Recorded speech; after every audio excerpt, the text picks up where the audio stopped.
And it's about to set it up.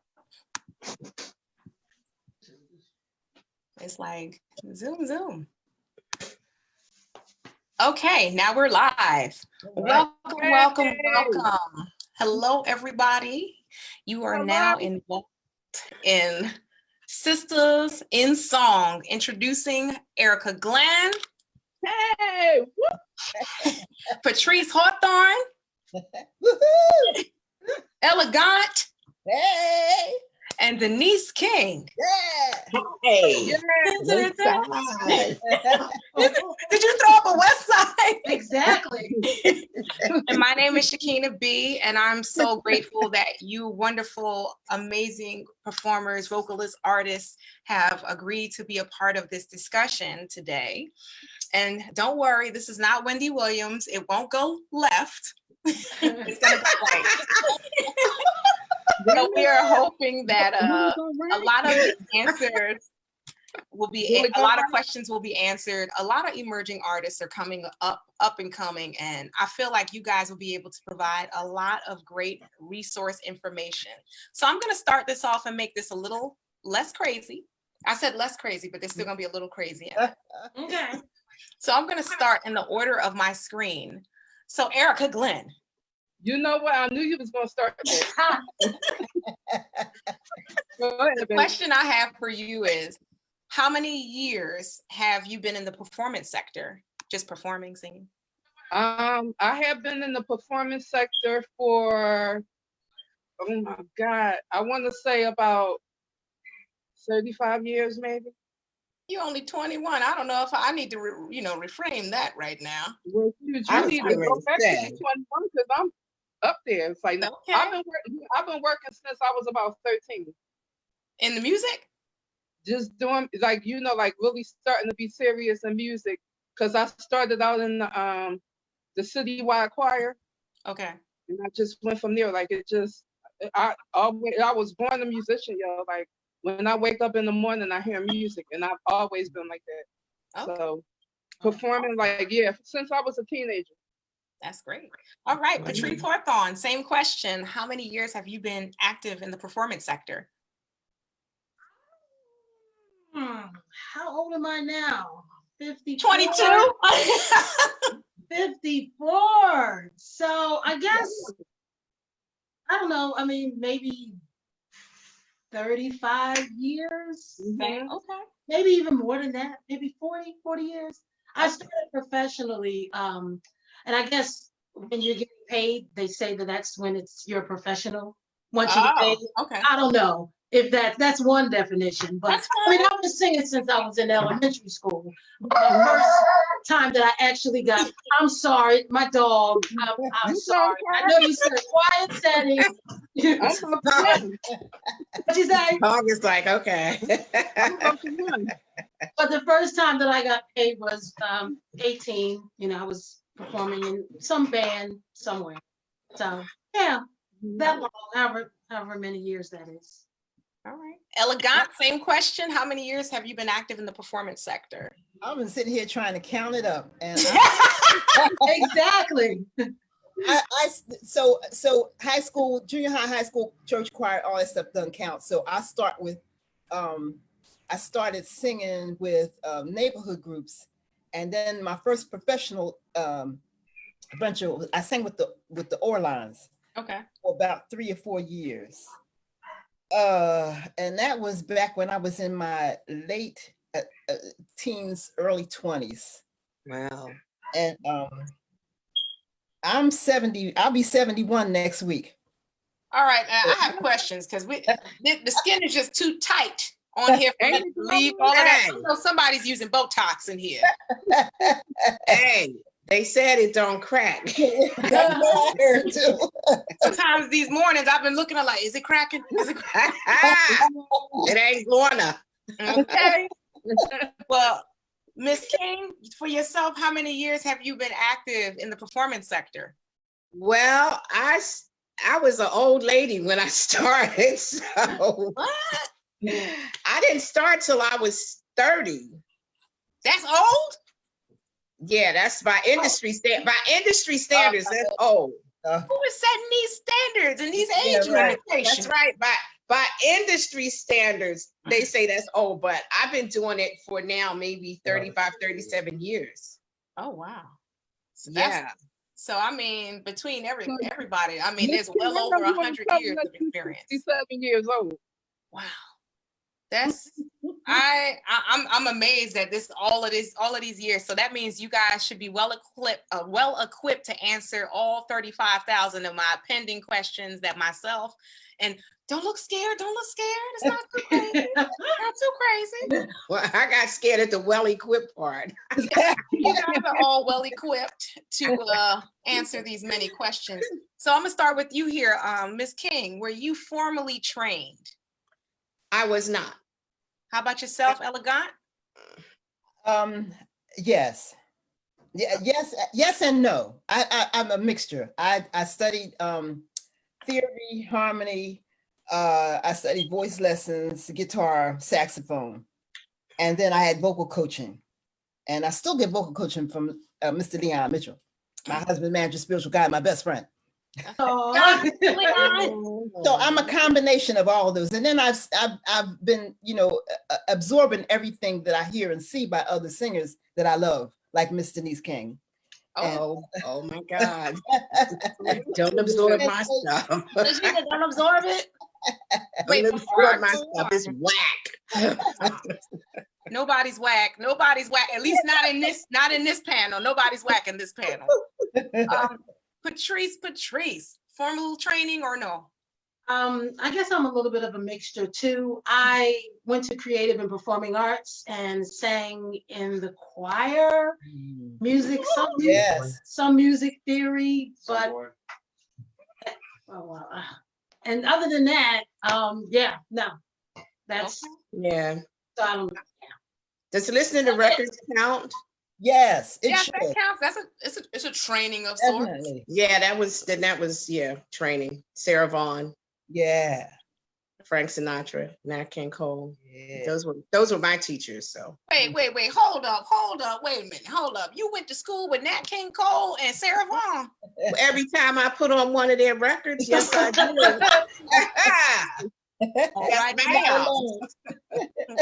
Ericka Glenn, were you formally trained in any capacity for music?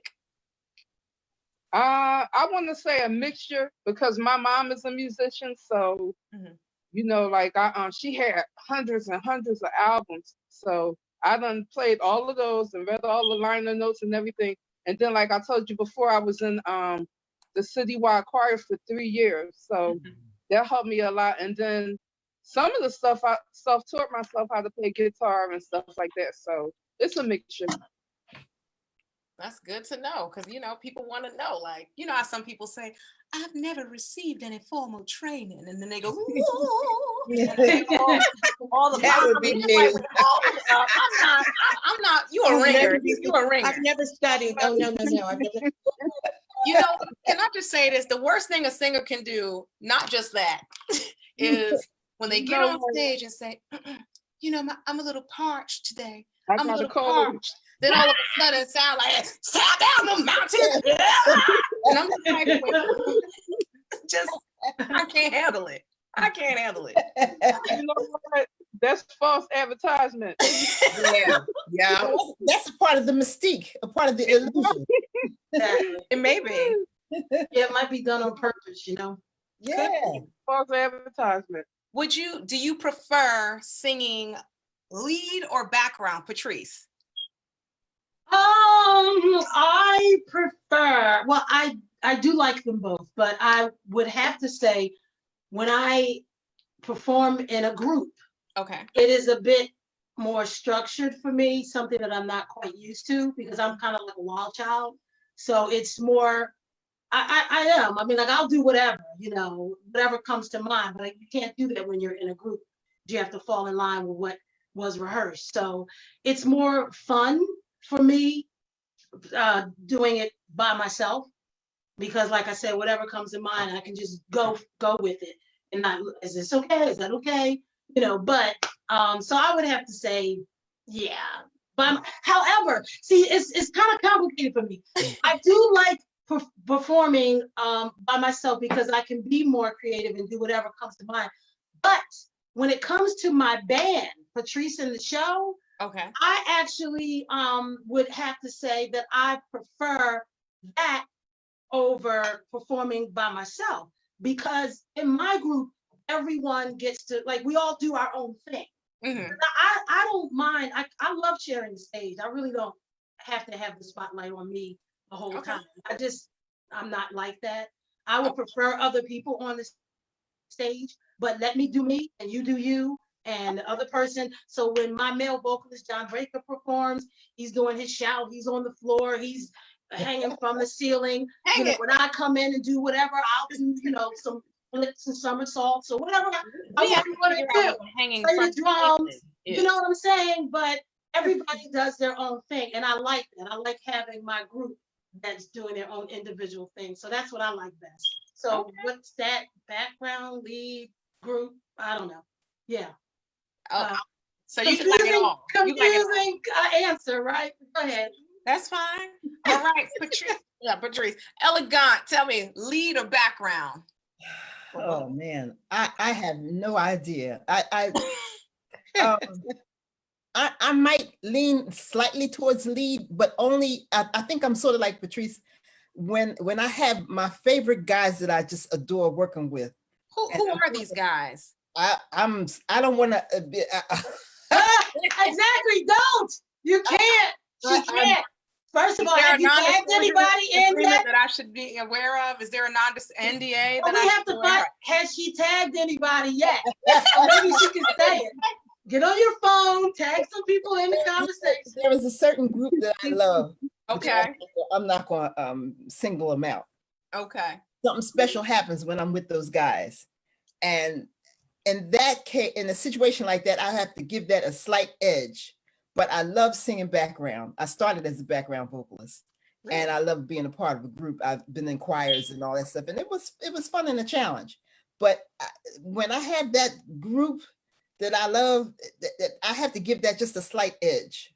So I guess I'm torn. There's nothing wrong with that. All right, Miss King, lead or background? I'm going to say lead. Only because when I've done background and I enjoy it, but I'm a loose cannon on stage, and when I'm singing background, sometimes like I end up jumping on people's notes. I end up jumping on people's notes, and then they give me the stank eye, and I'm like, I'm sorry, I'm sorry. But I think that and I'm naming, and I'm going to call people out. I did background with Billy Paul. Okay. For some time, I did background and lead with Dexter Wansell, who was a really good friend of mine. I did some background on Phyllis Hyman's recordings, and I enjoyed it. But the freedom that comes with singing lead, like when I'm with my guys, and I'm going to name them: Aaron Graves, Lee Smith, and I'm naming them. I'm calling them out. Names. I'm calling them out. Aaron Graves, the pianist that I work with when I'm in the States. Lee Smith, he's on piano. Aaron Graves piano. Kyrie Shaheed on drums, and Big Lee Smith on bass. Oh yeah, I know. I mean, there's a freedom that comes with singing lead. It's like, you don't have to go. You can just go. It's like somebody clicks a switch in your back. And says go, and you go, and you don't have to kind of line up and wait for everybody else or jump on somebody else's note and they ready to kind of hear you. Torches and pitchforks. Because I'm gonna tell you something, when you're singing background, if you sing the wrong notes, I'm just gonna say people will let you know you singing the wrong note. Well, how you say it again? Say it again. They will let you know you're singing, and they will give you the stank, not the stink eye, not the stank eye. Stank eye. Like what you do? What you doing? Oh no. I say lead. Okay. Ericka Glenn, lead or background? For me, because I'm pretty laid back, I would say background, because I love to see all the nuances and how everything works in the background. You know that to be true, Shekhinah, because you work with me. So I you know, I mean, I really enjoy background. I've, you know, been on gigs where I've strictly done background. I have no problem with it. I can do lead as well because I enjoy it. But for me, just finding out how the song is made up and what makes it powerful, because you only as strong as your background. Mm-hmm. If you lead and your background is not right, you're not right either. Mm-hmm.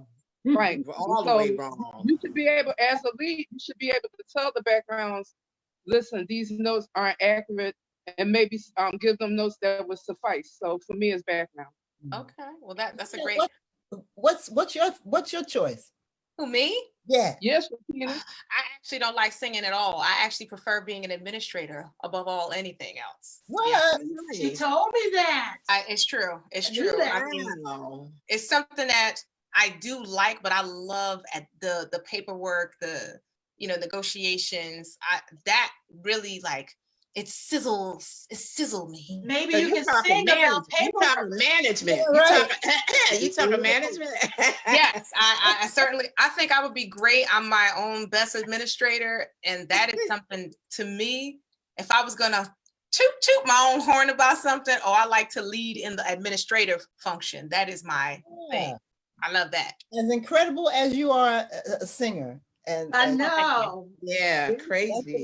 But that's great. I mean, that's great because that piece, even that administrative piece, is something that goes along with singing and the business. That's something that all of us should be kind of well versed in to a certain extent, because it's important. But you know what though, Denise, let me interject. Believe it or not, it's a lot of musicians who aren't well versed in the admin sector. You know what I mean? And they it's not putting them down, you know what I mean? Because at one point I was the same way. So, you know, I'm just saying from experience, I think that that's a conversation that needs to be had quite often, you know what I mean? So that people can be up on their paperwork, because I ain't gonna lie, I signed a couple of bad contracts because I had no idea what I was reading. You know what I mean? And it taught me a huge lesson. And so, when I talk to younger artists and even older artists, I can't stress enough how important it is to be up on your paperwork, because that can determine whether you work or whether you don't work. You know what I mean? Even now, especially now, because I mean, if this COVID-19 thing has taught me anything in terms of business, it's taught me to make sure, even if it's under the table, if it's under the table, sur le table in French, under the table, give me a piece of paper, send me an email, send me something that's for my record, so I can justify, so I know, so if it ever comes up where I need to be able to prove, you know, that I did something, it doesn't even have to be, you know, dollar amount. It can just be that this person did this service for me, blah, blah, blah. Especially now, because people need it now. Well, let's talk about that. Per our pre-conversation prior to the broadcast, we did kind of get into the pandemic unemployment assistance. Since we're all located in the state of Pennsylvania, the difficulty a lot of independent contractor, gig workers, a lot of specific artists and musicians have been unable to navigate that system because a lack of paperwork, a lack of filing taxes. A lot of entities give cash. Believe it or not, I'm not going to say this particular establishment's name, but there are several establishments like that one in particular that they render cash, you forget about it, then they send you a 1099 out of nowhere. You're like, oh! Hey, what's this? Yeah. And then some even charge an amusement tax on top of, if you sold tickets, they take the ticket sales. So they take a cut of your ticket sales. You have to pay an amusement tax. You're getting cash, but then they 1099 you. And then you have a W-9 out there that they cross-reference with the IRS. And if you are someone who does not practice proper fiduciary management with your taxes and filing them, reporting those earnings, you're the one that's hurt, which is why many artists are reluctant to report that information. I'm gonna skip some of these questions. Let's talk about this right here. I know that's right. Well, I mean, about this. we're talking about the business of art, the music. This show is show business. We love the show part, but a lot of people fail to do the business part. Do you have any contributions and tips and advice for those coming up that they should really pay attention to and be more mindful of pursuing this career? I'm going to start with you, Ericka. For me, it's just a matter of keeping track of every single thing you do. You know, if you don't get a 1099 or a W-9, at least write down what you did, who you worked with, you know, so you can keep track. Okay. And then if it shows up later on, it doesn't come as a total surprise. And don't spend all your money. Mm-hmm. Save a couple of dollars. And I had to learn that the hard way. Amen. Life insurance, health insurance, dental insurance. I mean, so many insurances. Yeah. I mean, but I think because I didn't quite trust myself, I always kept a 9-to-5. I understand. So that was always my resource, you know, for when I did get in trouble, you know, the little bit of trouble that I got into. Well, I saw a news report. We'll get into that later about you, Ericka. I saw a news report. Ms. King, what advice do you have for up and coming artists regarding like tips, advice? I would basically say, as in terms of business, I would definitely say the same. You know, to view what you're doing as a business. It is show, but a large part of it is the business, and keep accurate records. If you hire musicians to work with you, ask them when you pay them, ask them, they may be reluctant, but ask them to sign a receipt. If they don't sign a receipt, just, you know, when you hand them the money, they should sign a receipt. But if they're reluctant, just write it down that I paid this person this much, I paid this person this much, and, you know, and keep accurate records. And, you know, I think basically that's it. Everything that you do, you should have a track. Although, I mean, like I said, I'm a loose cannon. I did not always follow my own advice. We've all been guilty of that.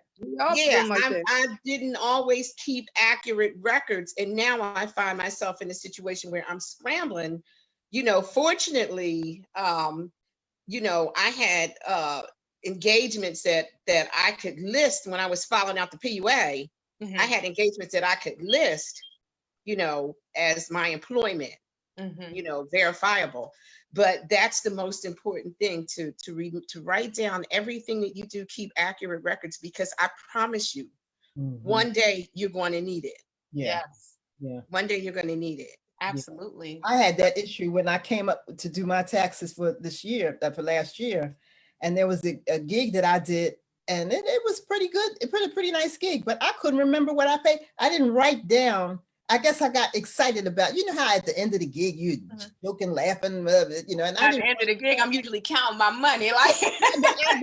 and I didn't write down what I paid the band, you know. So I had to go back and reconstruct in my mind, you know, what happened. Then I ended up just kind of sneaking a question to one of the band members just to make sure that what I thought I paid was what I paid. I mean, it turned out to be okay. Was harmless, and I work with pretty good guys, you know, work with pretty good guys that are pretty straightforward and, you know, and pretty cool.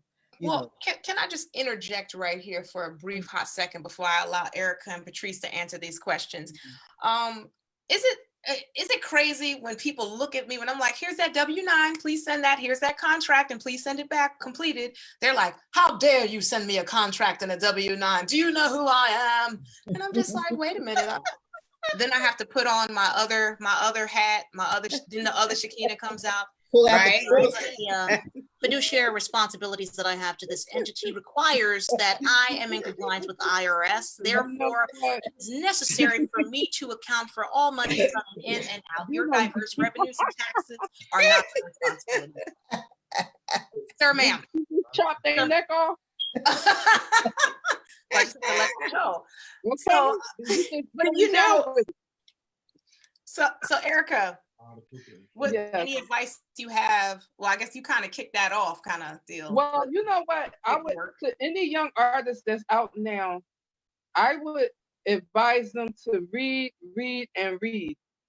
You know what I mean? Read as much information as you can on the music business. Catch up on IRS laws.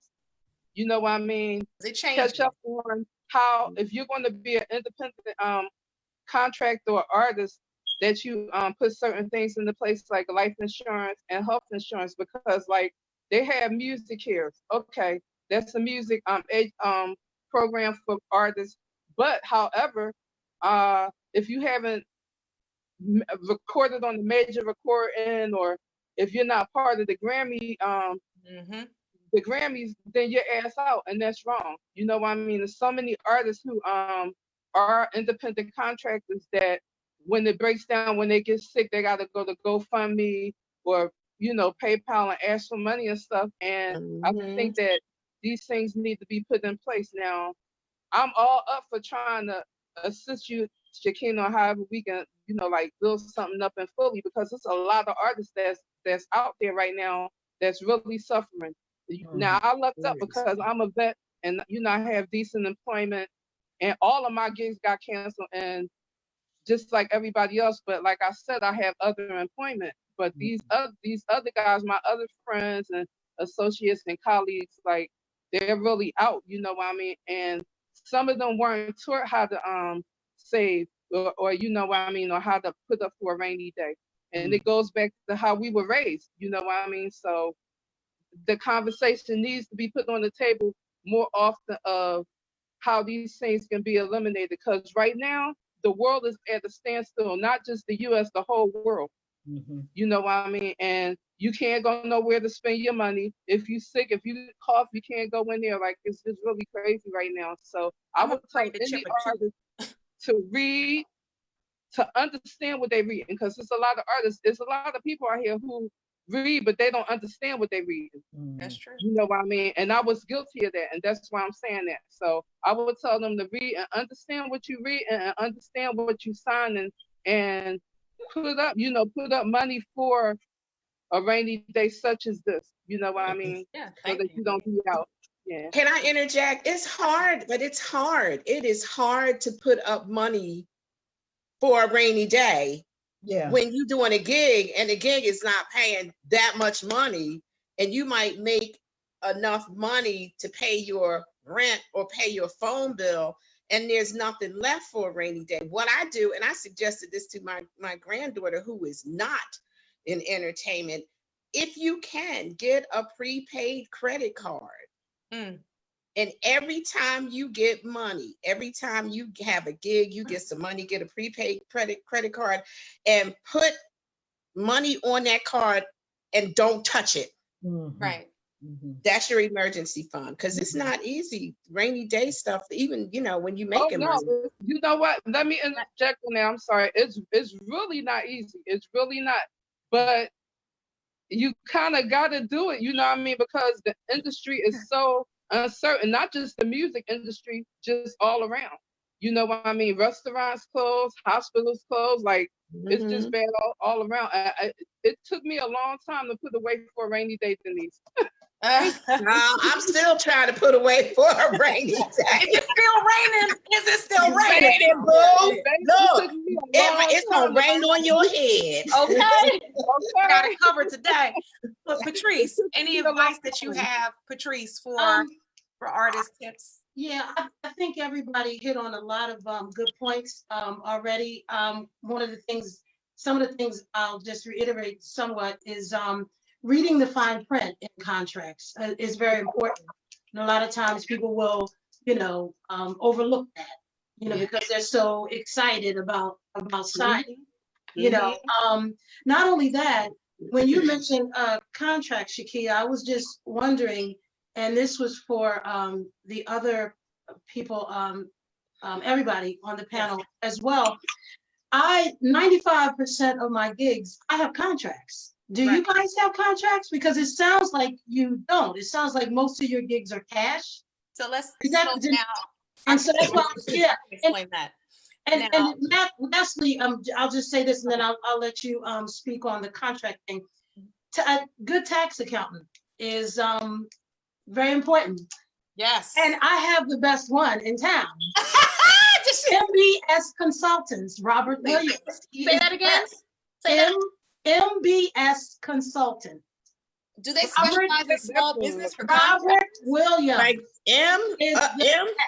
MBS Consultant.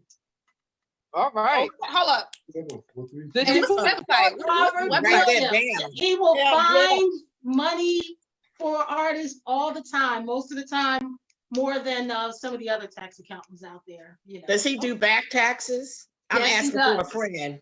Yes, he does. His number is 267-432. I see them writing right. I know. 2300. That's 267-432-2300. And his name is Robert Williams. All right, Mr. Williams. Yeah.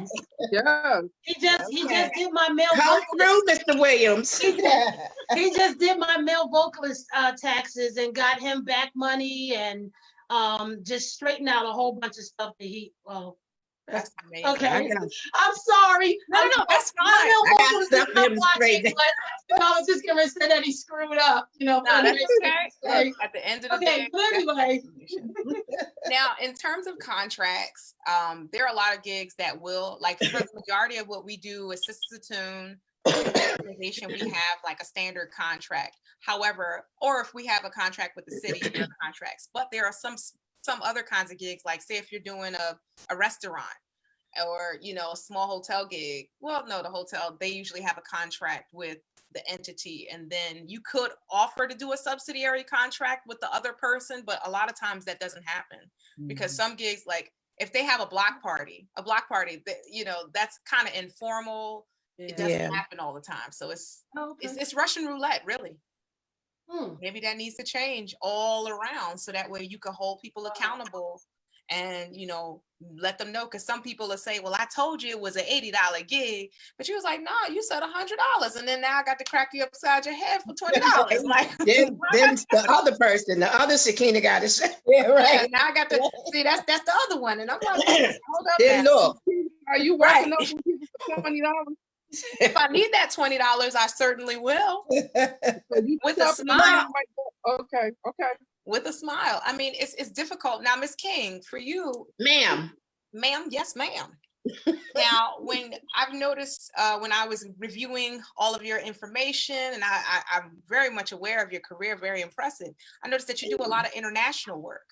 right. How did you get started in that? And what has been your experience, one, securing international opportunities and like contracts for Americans going overseas performing? Just briefly. Well, okay, in the international spectrum, it's, you know, you definitely, I will say this, you definitely should have a contract.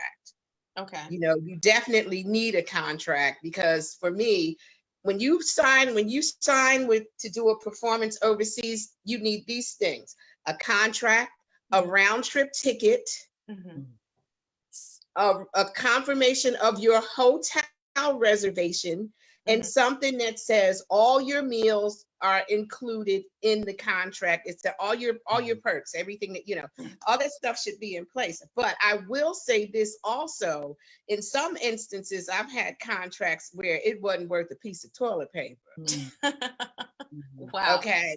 No, really, it was just, you know, you arrive, you say everything is wrong, you flash the contract, and they're like, what?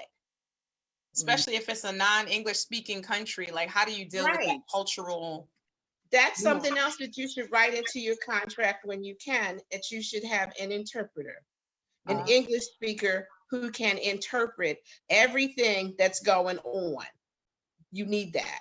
So in terms of securing these, a lot of the gigs that I've gotten, you know, I don't have an agent, I don't have a manager, and a lot of the gigs that I've gotten pretty much on, you know, either on my own or by way of through musicians that I've met who, you know, who later hired me, you know, but I you know, I spent a lot of time combing the internet, sending my press kit cold to a lot of different clubs, festivals, and I've gotten calls. So that's what you have to do. You have to be bold enough to just step out there.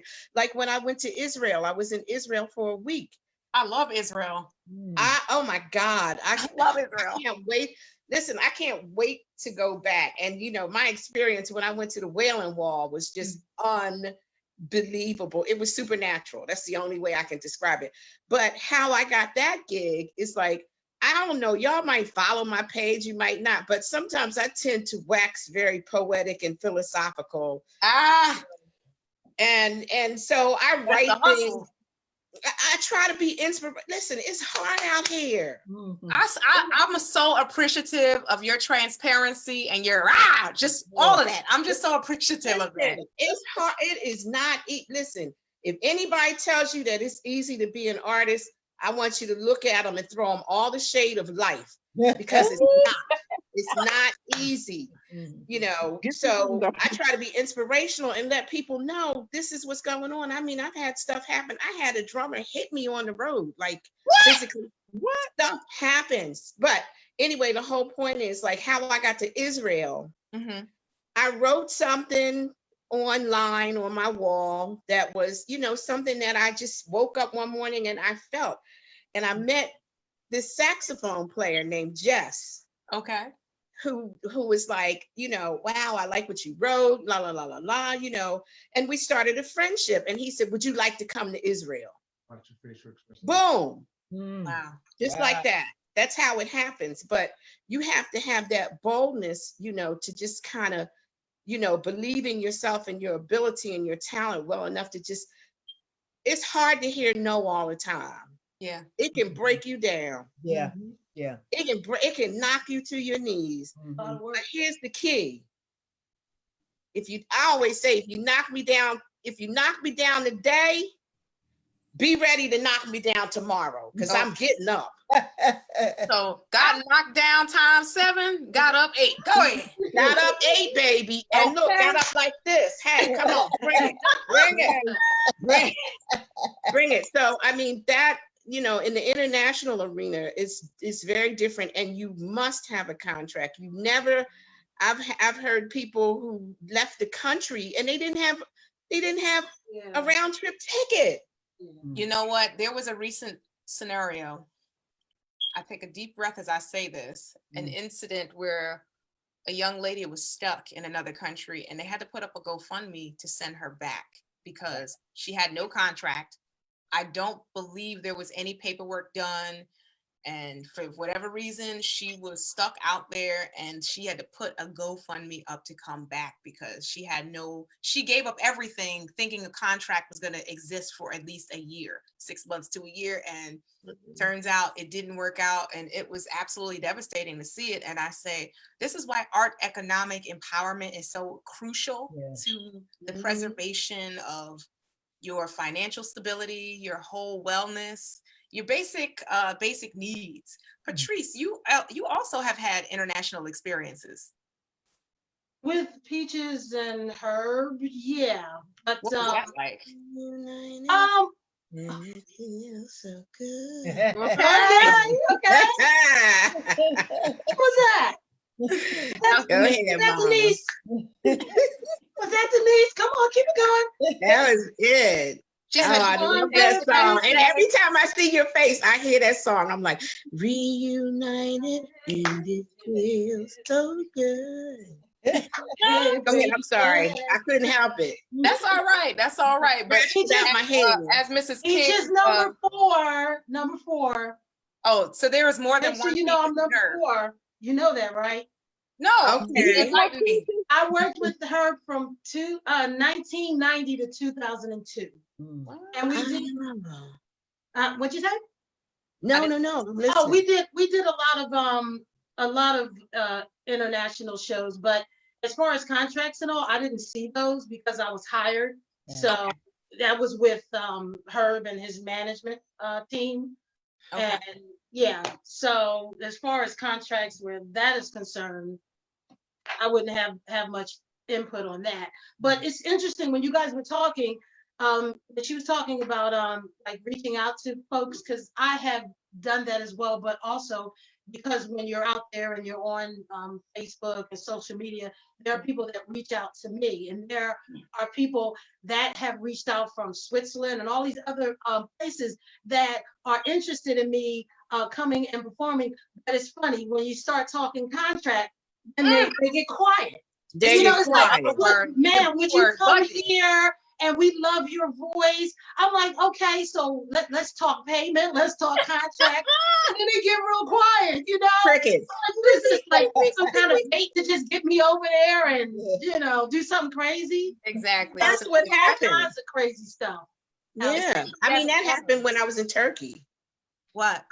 That was a crazy situation. I mean, I love Turkey now, but the first time that I went, or the second time I went, you know, there was a contract, but that contract didn't mean anything. It meant absolutely nothing. And so that's very interesting to know and to keep in mind, because if I'm ever in that situation, which I'm sure it will come up, how do you know whether it's a toilet paper contract, you know, I have an answer for that. Or a legit?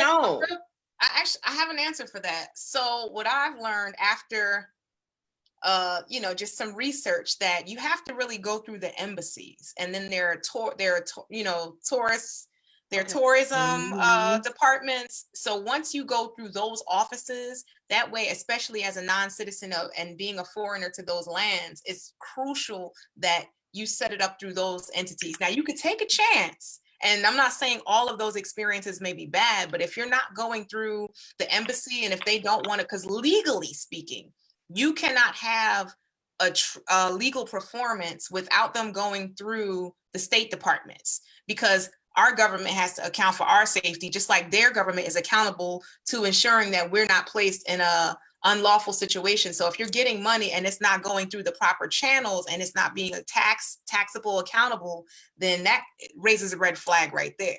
Because I should be able to go to the embassy and send them the contract, and because now it holds that entity accountable for my safety, for the preservation, and all the sorts, because anything can happen. Even now with COVID, imagine if you were in another country and your government wasn't aware you were working in that country.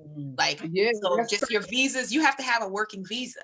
So you have to go through the departments in certain countries, in some countries, but you probably should in any country you're working in. Just a thought.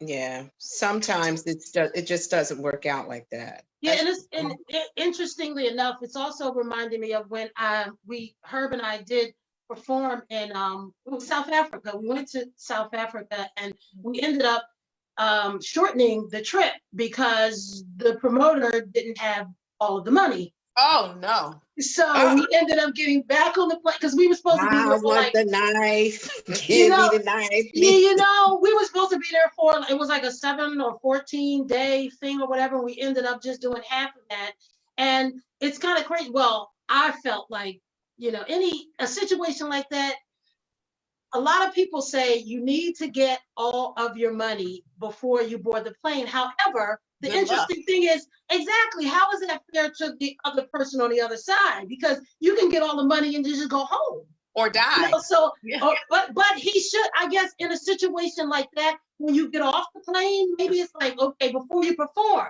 can I have my money?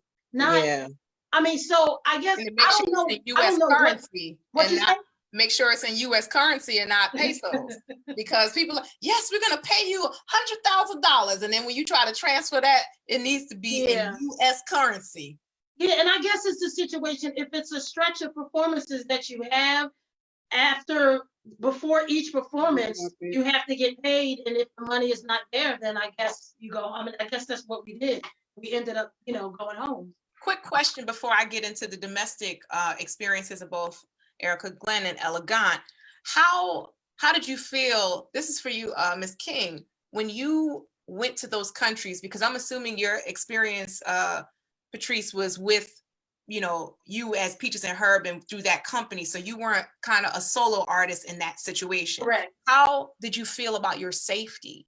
Were you concerned about that, being a woman going over to another foreign nation and, you know, relying on the altruism of the other side? Like, hopefully they're going to do what they say. Well,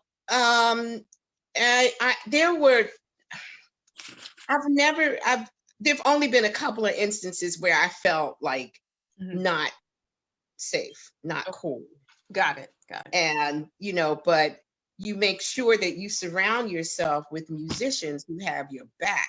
I know that's right. You have to surround yourself with musicians who have your back. And if you feel like, trust your gut, man, trust your gut. If you feel the slightest twinge of anything that something is wrong, like I remember I did a gig and, like the club owner he was all over me like a polyester suit, man.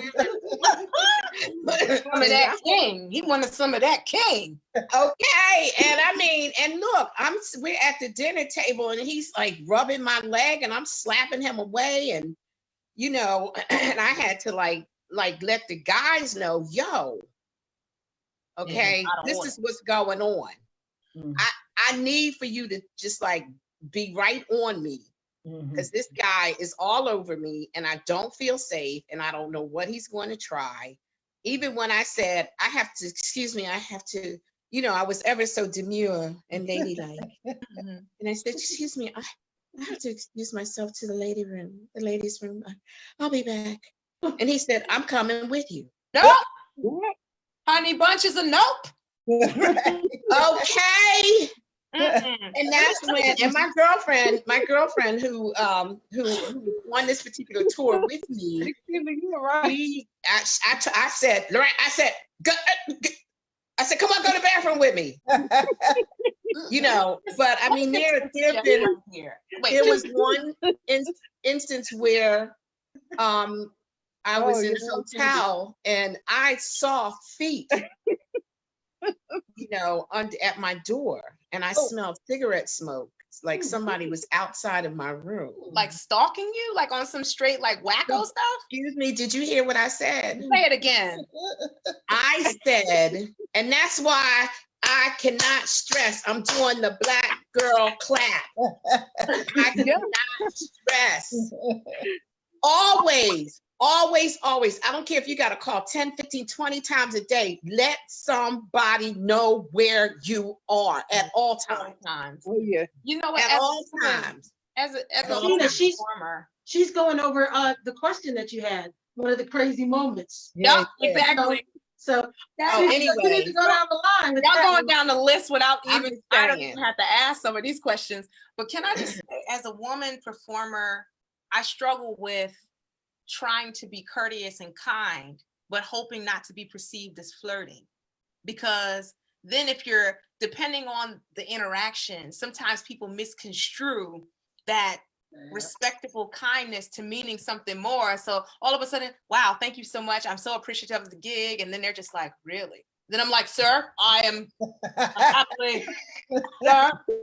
Then I have to get all goofy with you. I'm like, sir, my husband is waiting for me outside. He's a trainer and he does not play. Yeah, that's when the drummer becomes my husband or the bass player. Darling, honey. Or, even I'll just say, look, I'm just not into that. Sir, I am not into that, and I don't have to take it. Yeah, it's a dance though. Ella, you're a domestic, because you guys have both also done touring on a domestic side. Mm-hmm. Have you had any like insane experiences, or like what was that like? I feel like I see your eyes are drifting to a time. I want to know what that time was. Oh man, I guess people feel like sometimes they feel like because you're on stage and you're a performer, that gives them certain liberties, that you are a free agent, or you're available, or that you're a freak, and well, that's not always inaccurate. It depends on who's asking. That's another time where you got to rely on your band members, to have your back. And hopefully they do. I've been in situations they do. And they're not some of the ones, because that's been the other situations where there have been some of the ones that you know what? If I even get the slightest inkling that any person I'm working with shows me any kind of situation, I will certainly thwart that immediately. That's right. That is just an abominable thing to me. I find it repulsive, in fact, especially if we exchange your money, I don't even like you. This is strictly business, baby. Yes. Okay? This is Like, what you talking about, Willis? Well, this is back in the day when I was single, you know, and so, well, I saw a picture of you, Ericka Glenn, back in the day. Now, I don't want to show this on the broadcast. I may do this on a future broadcast, but there was a picture circulating with Ericka Glenn, and you certainly looked like an extra from one of those 1970s films. And, I'm telling you, it was bang, boom, pow. And I said, well, how would you keep them men off of you like back in the day? Before they even about sexual harassment. That was another one of my characters that I played in my past life. Okay. I loved it. And in your former life, you were Joan of Arc. Ericka. Now, Ericka Glenn, now you've done some tours, and we've talked about those experiences with you in tours. Can you give some instances, some experiences, what that was like for you? You know what? It was a lot of fun. I you know, lucked up with some good musicians, and you know what I learned, a lesson that I learned is that at the end of the gig, go back to your hotel room because you could easily get into some stuff here. You know what I mean? And so I learned that, and even like some of the stuff that I did in Philly, I'm gonna give you an instance. We was doing this gig for a masjid. For a masjid, okay. Masjid. So when I was informed about it, I was told that it was a pro bono job. Ooh. And I know that being an artist and being human, doing charity work is part of, you know, it's part of the life. So I had no problem with it because it was for a masjid and, you know, it was for, you know, a good cause. So when we took our break, we did one set, and when we took our break, the guitar player, I'm not going to say his name, got in the car. We were sitting in there talking, and he said, in order for us to get paid, we got to do one more set. I was like, what? So, me being me, yeah, he tried it.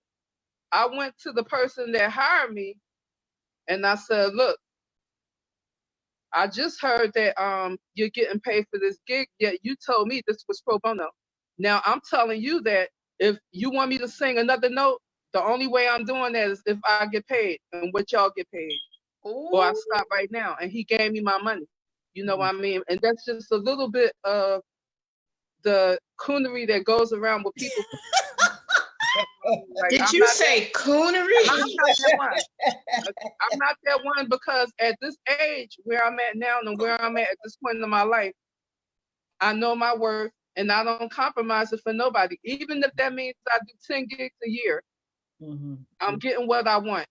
You know what I mean? Where when I was younger, I just took what was given to me because I love the arts and I love the part of being a free agent, so to speak, and being in the business and touring. But at the end of the day, you do want to get paid for your craft. And you do want to get paid your worth. You know what I mean? And I think sometimes a lot of artists, because they're hungry and then other people assume that they starving, they just throw them bones. That's not cool. You know what I mean? And so I'm not going to get all into it because I can get kind of spirited. But the touring situation. Get spirited. I want the spirit because we about to sip on this tea. Okay, I was like, bring the spirits. Wait, come on. Can I just say this? Can I just say this? You spoke on something that I would like to touch on. I'm completely going off the cuff now. I had a whole bulleted point. Patrice is the only one that's privy to the bullet points. But can I just say, we're talking about pay. And I know it's very difficult to really come out and say what specific pay is for every gig, because every gig has different time, different requirements. And sometimes it's literally based on based on the entity or the venue's budget. Is it a compromise when you say, well, you know what, to be honest with you, I'm just going to turn that down at this time because it's just not hitting. And then there's other artists that say, well, we need to do the union. And I'm like, I find that the unions I haven't seen them, that they're very progressive toward this sector of the industry. And if you're not in the symphony or, you know, one of those classical orchestras, like, you're not really benefiting because they're not out there shopping your bio around to other venues for you to get work. So now you're paying dues, and the places that are going to hire, they're not hiring union. I've worked in union facilities and performed and got paid, and I wasn't union. And I'm like, well, if they're not, they're compromising the integrity of the union, then why would I join and pay $300 a year for it? How is anybody in the union with a show of hands? Anybody in the union? I used to be. So everybody used to be. Yeah. It did nothing for me. It did nothing for me. Right. That's what I'm saying. $1,500. You know what I mean? It did nothing for me. And you know what? I think that Philly needs a new union. Now I don't know how many artists would be down, but we need a new union, because what I find is that a lot of the artists that are prominent in Philadelphia, they only work with a certain circle of artists. That is true. Everybody else is left out. You know what I mean? And so it's very uneven. And then when you do talk to them, they fully would talk you to death. You know what I mean? They talk. What'd you say? Philly, could you explain that narrative of Philly? That's definitely the way the country clubs work. Where Philly would. A lot of the country clubs, they work that way. Yeah. It's like they only deal with, you know, certain companies, and you know, I guess these companies are paying them, or, you know, treating them to dinner, lunch, whatever it is that they're doing, but they only deal with the major entertainment companies for the most part. You know, it's so cliquish, you know. It really is. That's what I was going to say. It's a big, giant clique. Yeah. And if you don't, if you haven't found a way to get into that clique, I always tell people, like, you know, it's one thing to be in the clique, and the clique, they're going to hire who they want to hire. They're going to celebrate who they want to celebrate. But if you can't find your way into that clique, start your own damn clique. Did I say a bad word? Yeah, no, I mean, and you're right. And you are absolutely right. We really need to do more of that, because, to be completely honest with you, a lot of these country clubs are dealing with their own, the white Jews or whatever. You know, they're not hiring or they're not doing business with Black band leaders. Can I say you that? know, I'm sorry? I was saying until maybe recently, and by recently I mean in the last 2-3 years or so. I do know of a few Black band leaders who have broken into that market. The country clubs? Yes, ma'am. Yes, ma'am. Okay. Yes, ma'am. And I did the outside. I did the outside for 15 years, and I swore if I had to sing I Will Survive one more time. Ooh, child. I mean, it's a great song. What key do you do it in? What key do you do it in? I don't even remember, because you know how you just Let's hear it. You like, I had some brain bleach. Let's hear it. Let's hear a little bit. Like, okay, you know what I'm saying? So, Denise, you know they want to hear you. Come on, let's first hear I was afraid, I was petrified. Yeah, thinking I could never live without you by my side. I spent so many nights. Come on, you need a chord? Listen, you know what I find when we're talking about the different access to communities that haven't been widely represented on these sectors, I think about an instance. I'm not going to say that band's name or the band leader, but there was a band that got an unheard of residency at a coveted venue in Atlantic City. They had a residency that was handcrafted by Jesus Christ himself. And yes, I heard that Jesus Christ signed his name on the dotted line. And this person, every single person in that band was going to get a salary of probably like 50,000 or more for the year. For whatever reason, that's more Shekhinah B with the T conversation. I won't get into why it happened, but the fact is it happened. They lost that opportunity. Every single musician was very hurt that they lost that gig. What they did was, because that band leader was a Caucasian man, and he had this handcrafted contract with that facility. Oh, don't you say the name? Don't you say the name? No. Okay. So they broke it down. So imagine this person has this one thing, and it's all these thousands of dollars for the year. They decided to, you know what? We're just going to hand it out to multiple different bands, and they broke down that budget to fit like 5 or 6 different bands. Something that was set up for one band, they broke it down to like 5 or 6 different brands. So that means they're getting less money, they're getting less accommodations, and they're not going to have the same longevity to rely entirely on that contract for the year. So now they have to work really hard in other areas and other parts of the sector where it's an unheard of thing nowadays to try to get a Black band on a year contract. The biggest thing that I had was accomplished last year, and actually was accomplished this year, was that I had a 4-month contract. That's the longest term contract I had consistently. Then I had a 6-month contract this year, but now due to COVID, and we were trying to get a year contract in the space. And I'm just like, just the time length and the consistency of that makes it more appealing than, all right, it's a one-off gig and a one-off gig. And a lot of those venues do so because strategically, they don't want to pay for unemployment. They don't want to pay your employment taxes. Right. Yeah. They don't want to keep you in there long-term. I wonder now that we're seeing a narrative of these spaces significantly underpaying artists. Are artists going to now come together and say, we stand as a united front that we will not do any more, very low-paying gigs? How can we then demand the venues when there's always a little bit of slapjack Mahoney coming right behind you and saying, well, guess what? I know they said they would do the gig, but I'll do for like $25 and a pork rib. Let me tell you, unless everybody gets on the same page, that'll never happen. Exactly. There's always going to be somebody that's going to say, I can take it for $100 cheaper just to get on.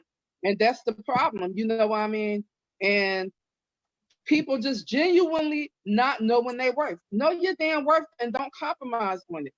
You know what I mean? When you go to the TV shows, do the best that you can do and keep it moving and let your work speak for you. However, that doesn't even work, because with clicks, like, they still work with who they want to work with. Yeah. And I know some people who I've seen that used to come into my former job. I won't say their names because I like them a lot.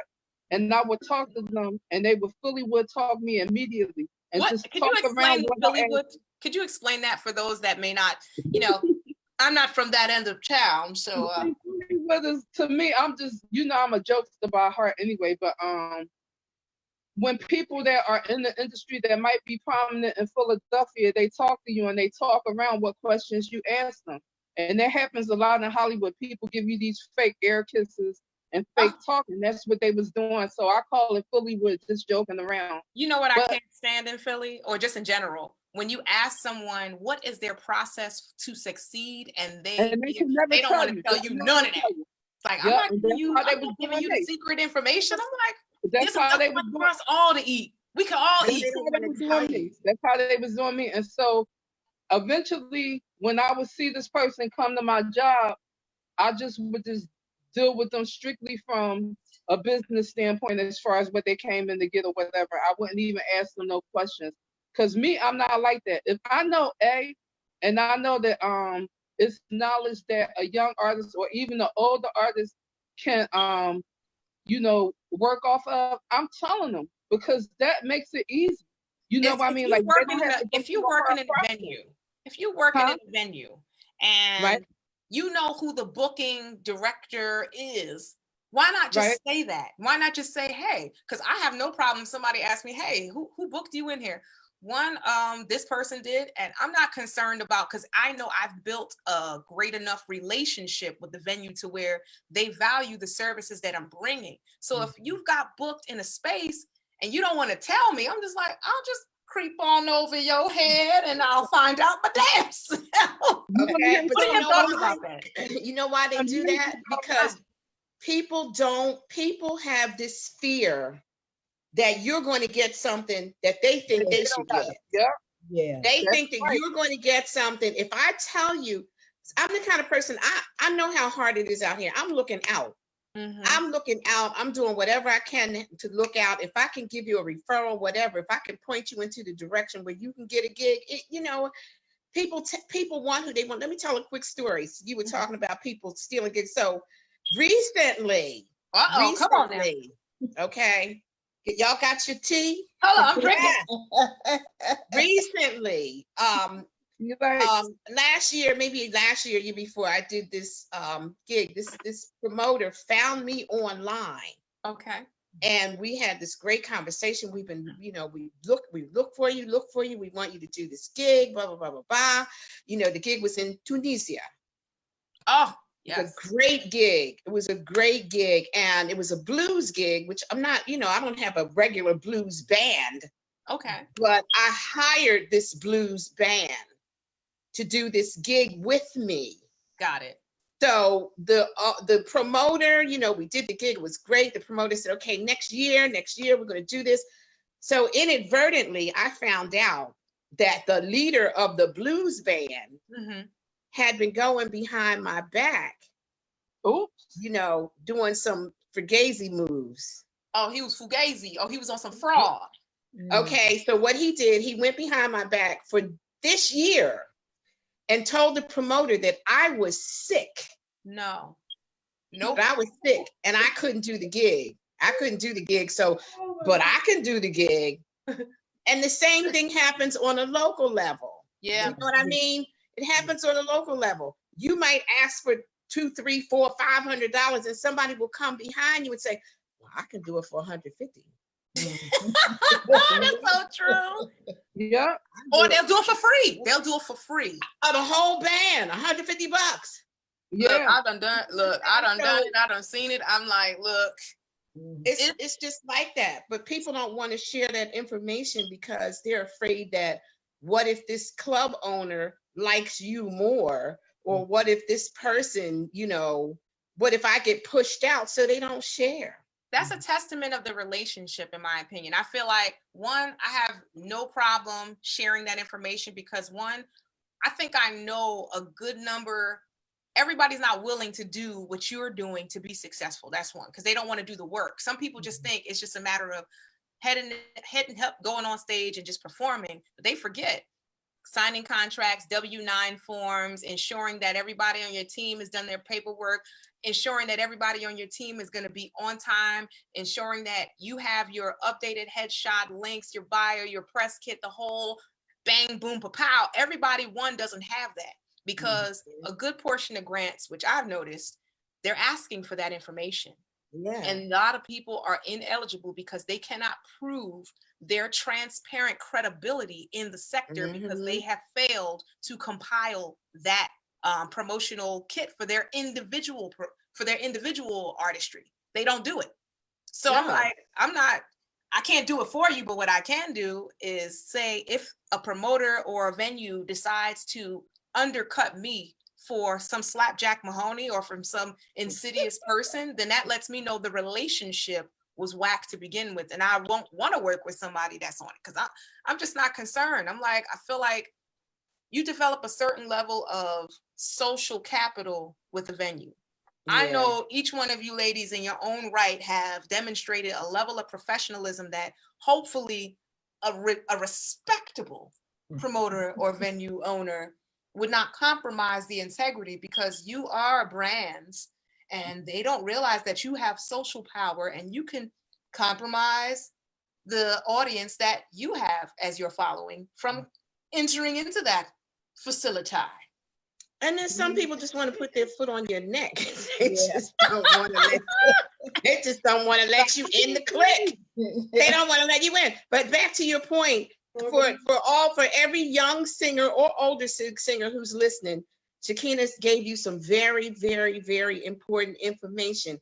If you don't have it, get your website up. Get all your social media stuff up. Yes. You know, have places where people can go and hear your music, YouTube, all of that. All that stuff should be in place. And I'm guilty. I don't even have business cards right now. I write them on a brown paper bag. Or you know, the classic, oh my God, you want a card? Oh, I gave them all away. I'm sorry. But I can, here, give me your phone. Okay. Give me your phone. Yes. But Shekhinah just gave you information that is an absolute must. And a lot of times when I'm teaching a master class, that's one of the first things that I tell them. Get your social media, your social presence, get it up. Get all the tools that you need at your fingertips, get it up so that you are legit. You know, like you telling people, oh, I'm a singer. And they go, okay, where can I hear your music? Yeah. And you're like, here, look, on my phone. Oh, we did this last night. I'm like, Shekhinah B, if anybody asks, and it's crazy because it took me so long to compile that information because I was just a background singer for bands. And I worked both in the corporate sector, I worked in the Chitlin circuit, or in the Coon Arena, all of that. And when Coon Arena. The Coon Arena. No, you did not. Okay. So, write that down. So when people ask me, I relied so heavily. I wrote it down. I relied so heavily on the band leader having that information, the band leader having the video, the band leader having the picture. And then I would try to crop my face, but it's like a bunch of people in it. And then I said, damn, I'm gonna invest into a whole photo shoot. I got to get a makeup artist, especially with gotta have it say beat to the gods. So then I said, okay, website. So you find ShekhinahB.org, my social media, Shekhinah B, I am Shekhinah B, SoundCloud. You know, the music is on, just Google me. Just Google it. But you know, the thing you said, you were a background singer. You were a background singer, but so was Luther Vandross. Oh, yeah, that's true. You feel me? I didn't feel myself. Yeah. I didn't look at myself as someone who was worthy. I didn't feel worthy of having a website because I felt like, well, I'm just a background singer. I just thought of myself, but to me, that's a skill, and it's a skill that I was being paid for, and I had to value it so that I could say, you know what, this is marketable, and I'm gonna push myself out there, and I'm gonna kick in the door, raising the full floor. I'm gonna kick in the door.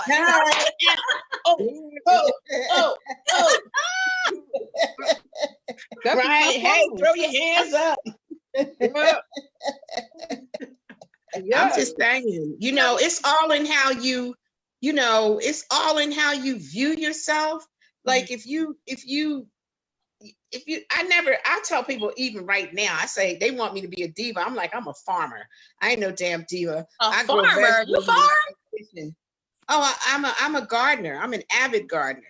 Oh my God, yes. Oh, wow, that's amazing. I am a gardener. Last year, I have a row house. And my front yard has got to be like 3 feet by 6 feet. But let me tell you, we had tomatoes, we had peppers, sweet potatoes. Can you put it outside? Don't come to the door. I'll wear a mask and gloves. Can I just pick up some tomatoes? I tried to be a gardener. Child, please. I've been gardening since I was really young. I mean, and you know, because that's where I find my peace.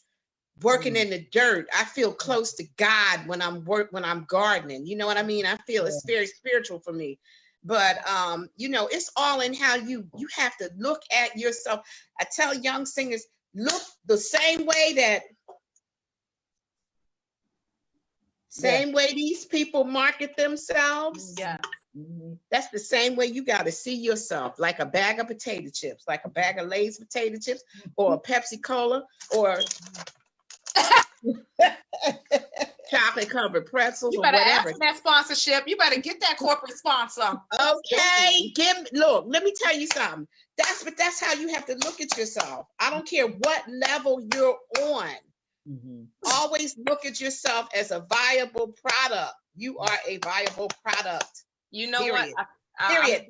That is absolutely true. As a result of really investing into looking at it from a business perspective, then I started getting sponsorships. So I was like, look, I need that sponsor deal. So Wawa was like, absolutely, we'll certainly, Whole Foods, Whole Foods, Wawa, most recently Tito's Handmade Vodka. I mean, hey, what? Yes, I don't even drink like that, but I was just like, look, I love their product. I love that they support the arts. And anytime, like when I post things like, hey, this was our recent sponsor, people like, well, how'd you get that? And I'm like, yo, here's the application. I want to send it out to anybody. I'm very transparent in that regard, where I want all of us to win. There is so much opportunity out there to win. And the person who really inspired me to look into corporate sponsors, believe it or not, I'm gonna say his name, Johnny Kroon. Johnny Kroon. Yeah. Johnny Kroon, who just shouted me out recently. How you doing, Mr. Kroon? Many years ago. He's been preaching that for a long time. Many years, but I didn't know the process. Many years ago, there was a we did a gig. He was filling in for somebody doing a gig, and I said, man, I would love to do something like this festival or something. He was like, and I'm gonna say how Johnny Kroon said, well, Shekhinah, what you gonna have to do, because you know we started out when his glasses was right here. We're gonna have to start with some cigarette companies that they do that. The tobacco companies, they really heavily invest at that time. So I've done several different sponsorships, and I think you might want to look in the corporate sectors for that. You know what, Shekhinah? And I said, I'm gonna do that. It took me many years, but I finally did, and I was like, okay, yeah. So thanks, Mr. Kroon. Cool dude. Yeah, right. Yes. Speaking of musicians, this makes me go into that. Thoughts. Do you prefer reading musicians or those that play by ear? I'm gonna start with you, Patrice. You looking scared. You're looking confused. No, I guess it's probably both. The reading musician, I wouldn't mind it if I'm doing a jazz piece and they're reading it, but funk, dance music by ear, because it's more of a feel. You got to come off the paper and just feel it in order for me to feel it and for it to feel authentic. So, what are your thoughts when you hire musicians, Patrice again, and you hire a musician and they're like, do you have the charts for me? That has happened, and we don't use charts. I just tell them, I'm sorry, but this is not that type of band. Okay. My guys have been playing these songs for 652 years, so. Oh, you look good. You look good, Pharaoh. You're looking good. They just know it. I mean, who doesn't know? Dancing in the Street, We Are Family, I Will Survive. I mean, even though we do some of the current tunes and stuff like that, but and some of the standards and maybe some songs that you don't often hear. Like I sing Part of That World from the Disney Little Mermaid. Okay. Most people don't sing that song, but I do. So I try to find kind of, slightly different different songs. But yeah, no, they just play them. So I just say, I'm sorry. And, if you don't want to come back, I understand. And they usually say, no, I'm cool. I just, I'll figure it out. Okay. Ericka. Yeah. Do you prefer reading musicians or those that play by ear? Personally, I like guys that play by ear, because I find that sometimes when you study music theory, you can be blocked in, and it takes away from the integrity of the piece. You know what I mean? So I started out working with people who didn't read. You know what I mean? So I'm partial to players that don't read, but I can work with people who read too, because I'm a key person. So like when I learn music, I always learn it in the key of the record. So I'm pretty good with that, but I prefer people that don't read. And let me just say this, Ericka Glenn, for people who do not know, Miss Glenn, if she said I want to do it in the original key and you come out there with the key ain't right, she's gonna be like, excuse me, I need that to be in the original key, and she will sing it for you.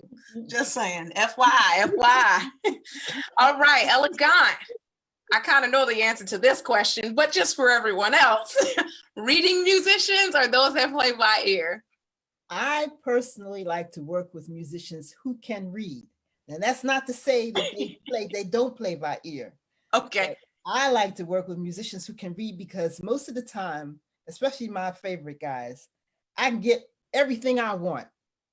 Not just the music that's written, but the stuff that we do as head tunes, the stuff that's not written. I can get everything. I get everything, all worlds. Wow. So that's where I live. And I must say, I can completely understand that. I just thought of another aspect of being able to read. There are times when we may have to do a horror, or a Jewish one. And I have that charted.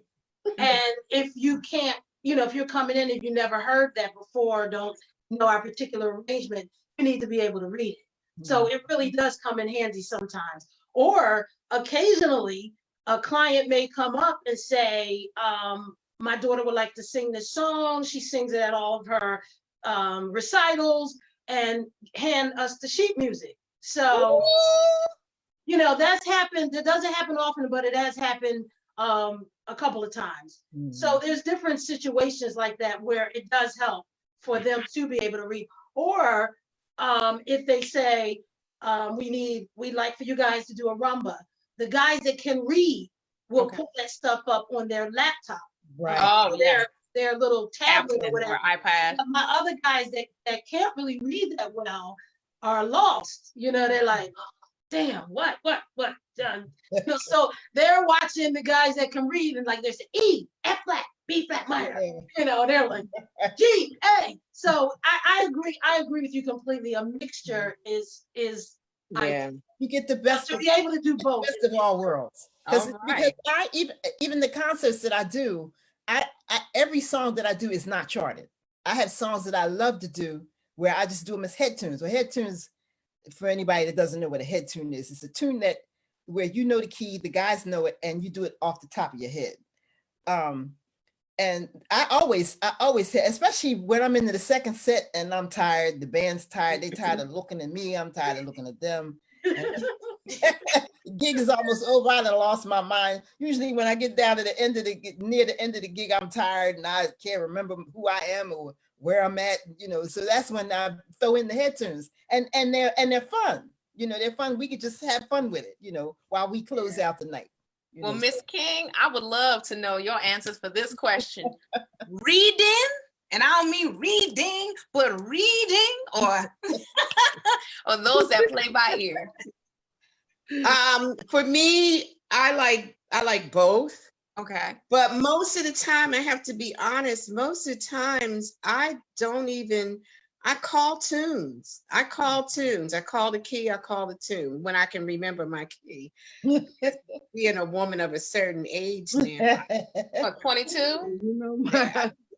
How'd you guess? Yes. But I like both. I like musicians who can read because if there's a new tune that I want to do that they may not be familiar with, but my guys, like most of the time with Aaron Graves, pianist. Oh, you done said the name.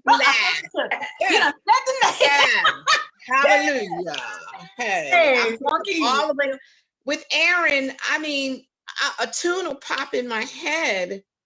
And he'll say, well, what key? I say, I don't know. And he'll say, well, sing a little bit. Yeah. And I'll sing in his ear. And I love that. Next 30 seconds, we're doing this elaborate arrangement of this. Yes. Yeah. So I like for them to be able to read, but like I said earlier, I'm like a loose cannon on stage. I don't know what I'm going to do. Same here. You may need a chart. Same here. If I call a tune, I might turn around in the middle of one song and say, hey, what's the name? Hey, this. Denise, Wait, we're gonna say we're sisters. We're sisters. Okay, Exactly. We're going. I'm gonna come out of this, and I'm gonna go into this. My guys always tell me, new guys that are coming in, or my subs, they say you gotta watch Patrice. You don't know what she's gonna do. You don't know what she's gonna do. Attention, you know. And that's one of the reasons why I think, and no disrespect to any of the fabulous musicians in this city, because there are so many that I love working with. But when you get with a band, and for younger singers or anybody who's singer and listening, make sure you get a band who knows your singing style, who knows that you're a freaking loose cannon on stage. Exactly. And they will Chris Burton. And they will meet you. Exactly. You don't even know where you're going, but instinctively they do. Yes. That's Aaron Graves too. Johnny Croom. Speaking of Johnny Croom, he's my drummer most of the time. And he knows what I'm going to do because he's been with me for so long. And that's important. Exactly. I mean, so both. I like both. I like, but I like the flexibility of just being able to call a tune. And the cats, with jazz, most of the times with jazz, we say all these tunes are standards. Either you know it, right, or you don't. Right. Well, I'm gonna tell you the thing about now. We're talking about musicianship. I'm gonna interject this word. I've heard this word musicianship thrown around so freely, just wafting about. And my thoughts are for you, the preservation of your amazing vocals, because you guys have had well over 30 years in performance, yet all of you still have your voices. What tips do you have? What techniques do you use? What workouts do you do to preserve the integrity of your voice? Ooh. That's very interesting. Can I just let you know? Go ahead. What's the secrets? The one vocalist that I admire, who is gone, is Sarah Vaughan. Okay. She drank, smoked, cussed. She did everything. She did everything, and her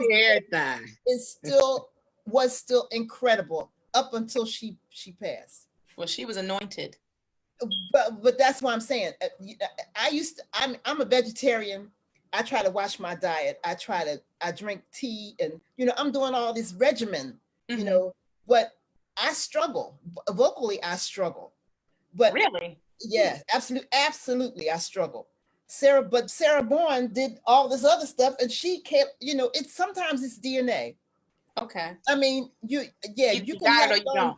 There are certain things that you should do to keep yourself healthy, and that's a given. But sometimes it's DNA. I don't know. I think your longevity, you would have longevity if you take care of yourself. That's probably the same, just as in any business. But sometimes it's just DNA. All right. What about you, Patrice? I agree with, everything she just said, but as far as I don't do anything. You don't like warm-ups, warm-downs, none of that? No, isn't it terrible? Yes, it is. Yes, it is. I don't Patrice, we're sisters. Wait a minute. I have never done anything. Hold on, Denise King, but you know what? Right Shekhinah, this might be a good time to I was just looking at this on the table. I met someone on LinkedIn. He's an acquaintance now because he wants to interview me. He's like a, radio DJ person. Oh, okay. Stop it.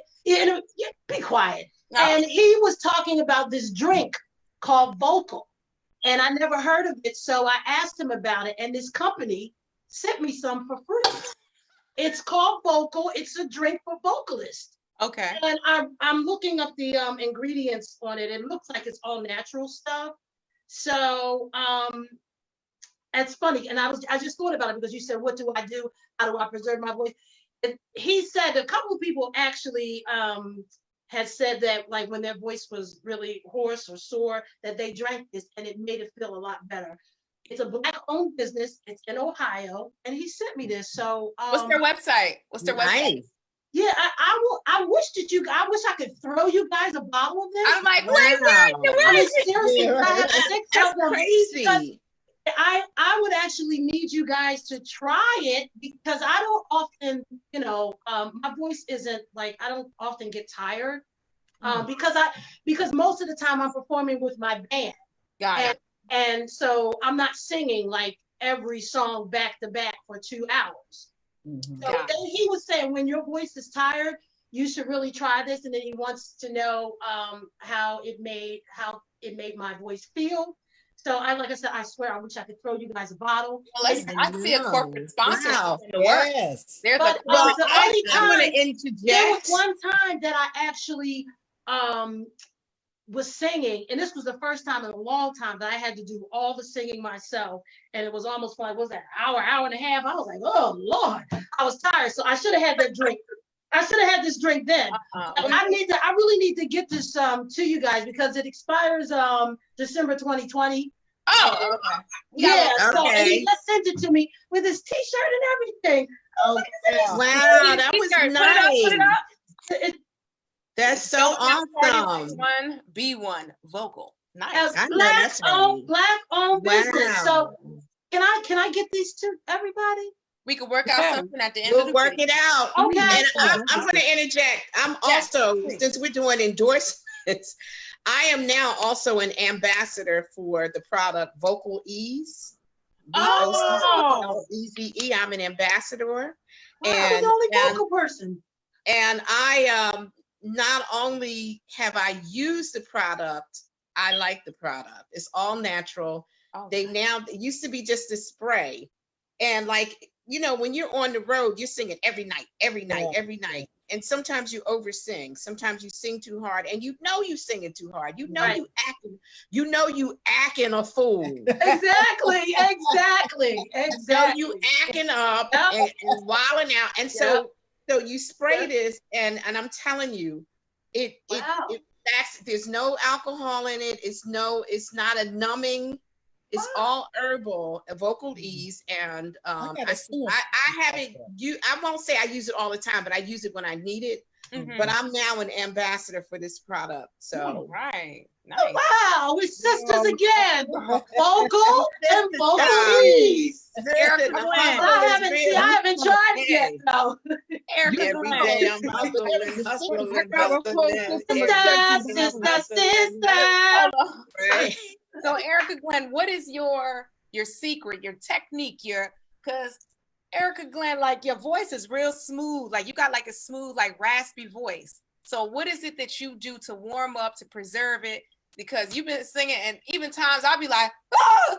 I sound like, ah! And Ericka be like, yo, I'm just smoothing through it. I'm like, what am I doing wrong? What do you do? You know what? I got a little system. So when I do my gigs, I have a bag that I call my throat bag. And so I'm going to tell you everything that I put into the bag so that other singers could possibly benefit from it. Okay. I have some throat coat tea. I have that. I have that too. A small bottle of olive oil. No. That's American Idol secret. Go on. Alcohol pads to wipe my mic off. Oh. Okay. I'm not trying to catch Lysol spray. A mic cover, two clean mic covers. Mm-hmm. And before I do any gig, a bottle of water, a warm bottle of water. Before I do any gigs, I always steam. So I'll get like a pot of water. I'll put some pink Himalayan salt in it. Mm-hmm. And I will steam it over and steam it. And I even have a little portable steamer from Vicks that you can put like the pads in, or you can put orange pills and lemon pills and water and salt in it, and I steam and I open mouth hum. So that warms my vocal cords up, and then the warm water. Well, it's a system. So what I do first is I warm up. I would drink. I would steam, warm up. Then I would drink some throat coat in the bottle of water that I had. And the last step that I take is the olive oil, because oil and water don't mix. So you can't drink the oil and then drink water after it, and then I just warm up and I stay quiet until I perform, and then I live by that. You know what I mean? And matter of fact, some of my friends, I made them bags, and they go by it too. You know what I mean? So that's my system. You know, I have to agree. Mine is margarita. I think Ella hit the nail on the head earlier when she said that it's partly in your DNA. Because I think that, you know, why is it that some people their voice is shot after singing 3 songs? I mean, I know people like that. Yeah. They'll sing first songs back to back and they're done. There are other people that can go, 20 songs. Right. You know what I'm saying? They're singing wrong. They're singing wrong. Yes, that and the sound, the band. Right. I understand that, but there are some people that aren't affected by it. There are some people that even after 2 songs, they're like, oh gosh, my voice hurts. I'm like, you just sang 2 songs. You know, but if people are singing from their throat. Yeah, if they're not singing properly, and that's one of the other things, like when I'm doing a masterclass, if they're not singing properly, they're not going to be able, just like, remember that girl who won American Idol? I can't think of her name. Fantasia? No. No.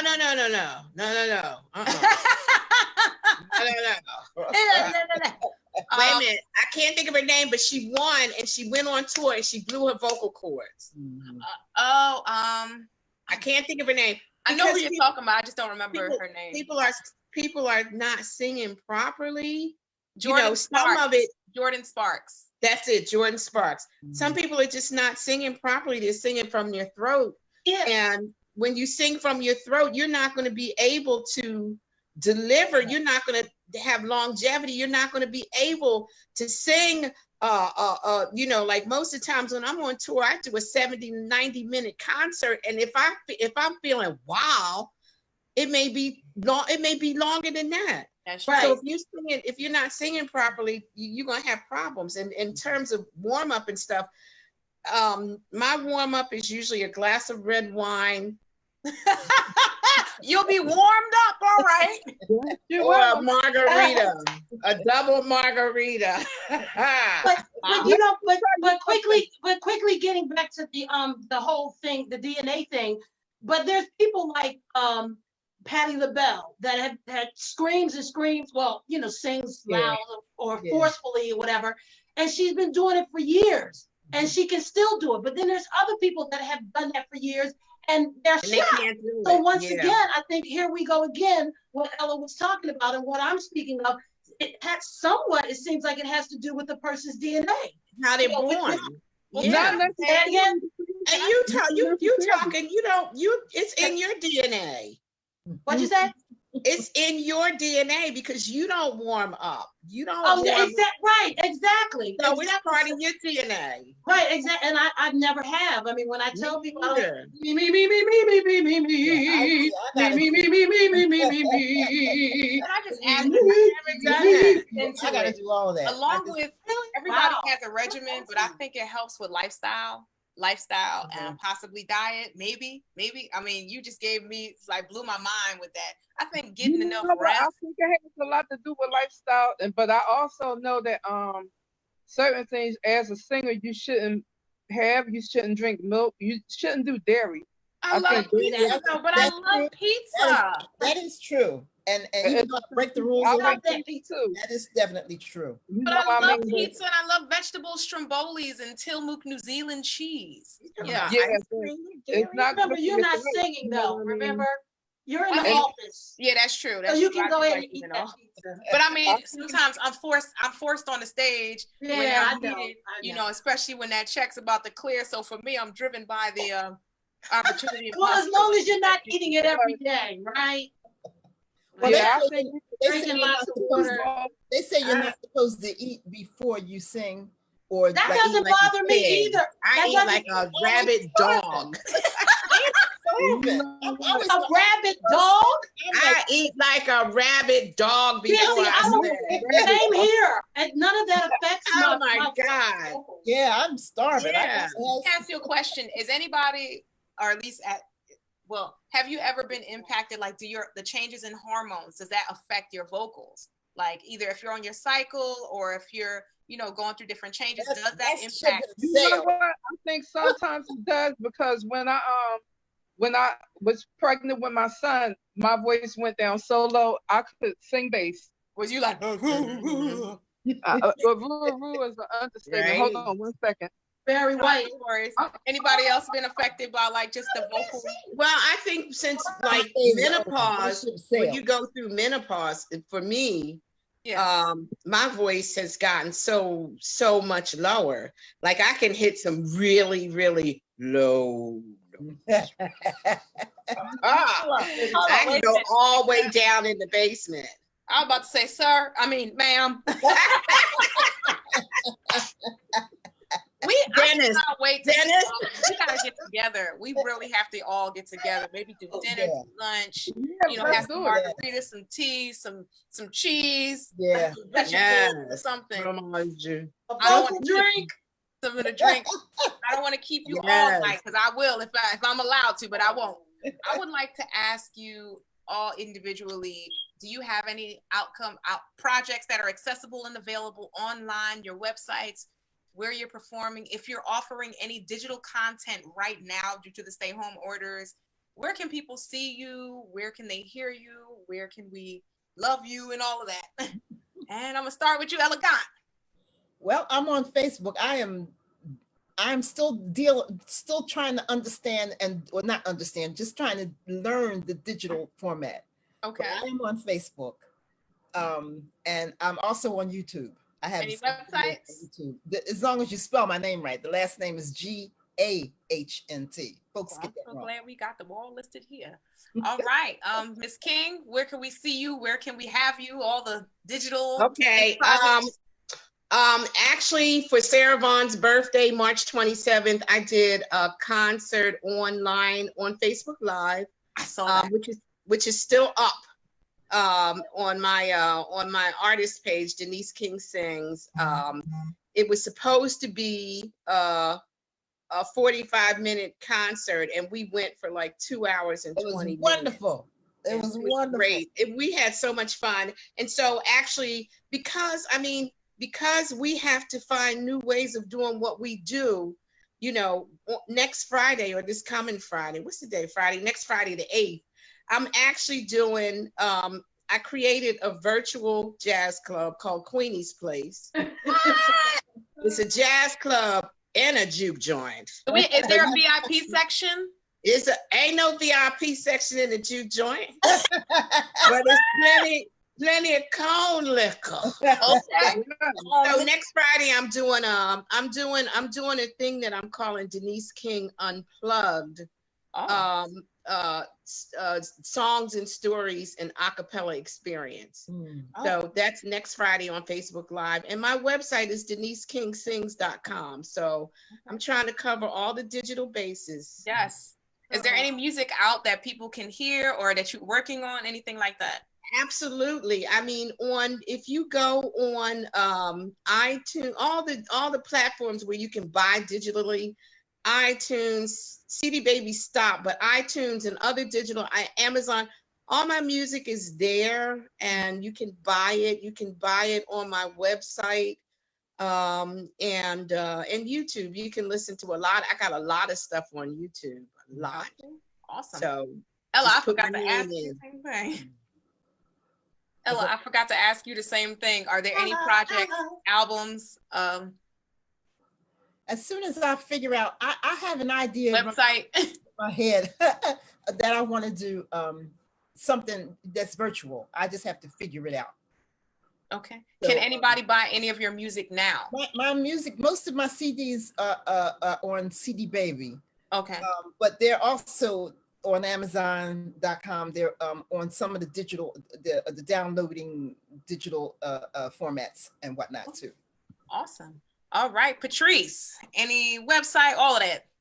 Yeah, I'm on Facebook, Instagram, LinkedIn, Twitter. I have a tune called Darling Forever. It's a remake of the Marvelettes song. The 1960s Marvelettes, Darling Forever. Yeah. That's on CD Baby and all that other good stuff. That was a lot of fun recording that. Wait, I just got a message in about you. Hold up. Word on the street is 180 gigs for 2019. True or false? Yes, I did. I can prove that too. I can show you the contracts, and I can show you phone numbers and all that.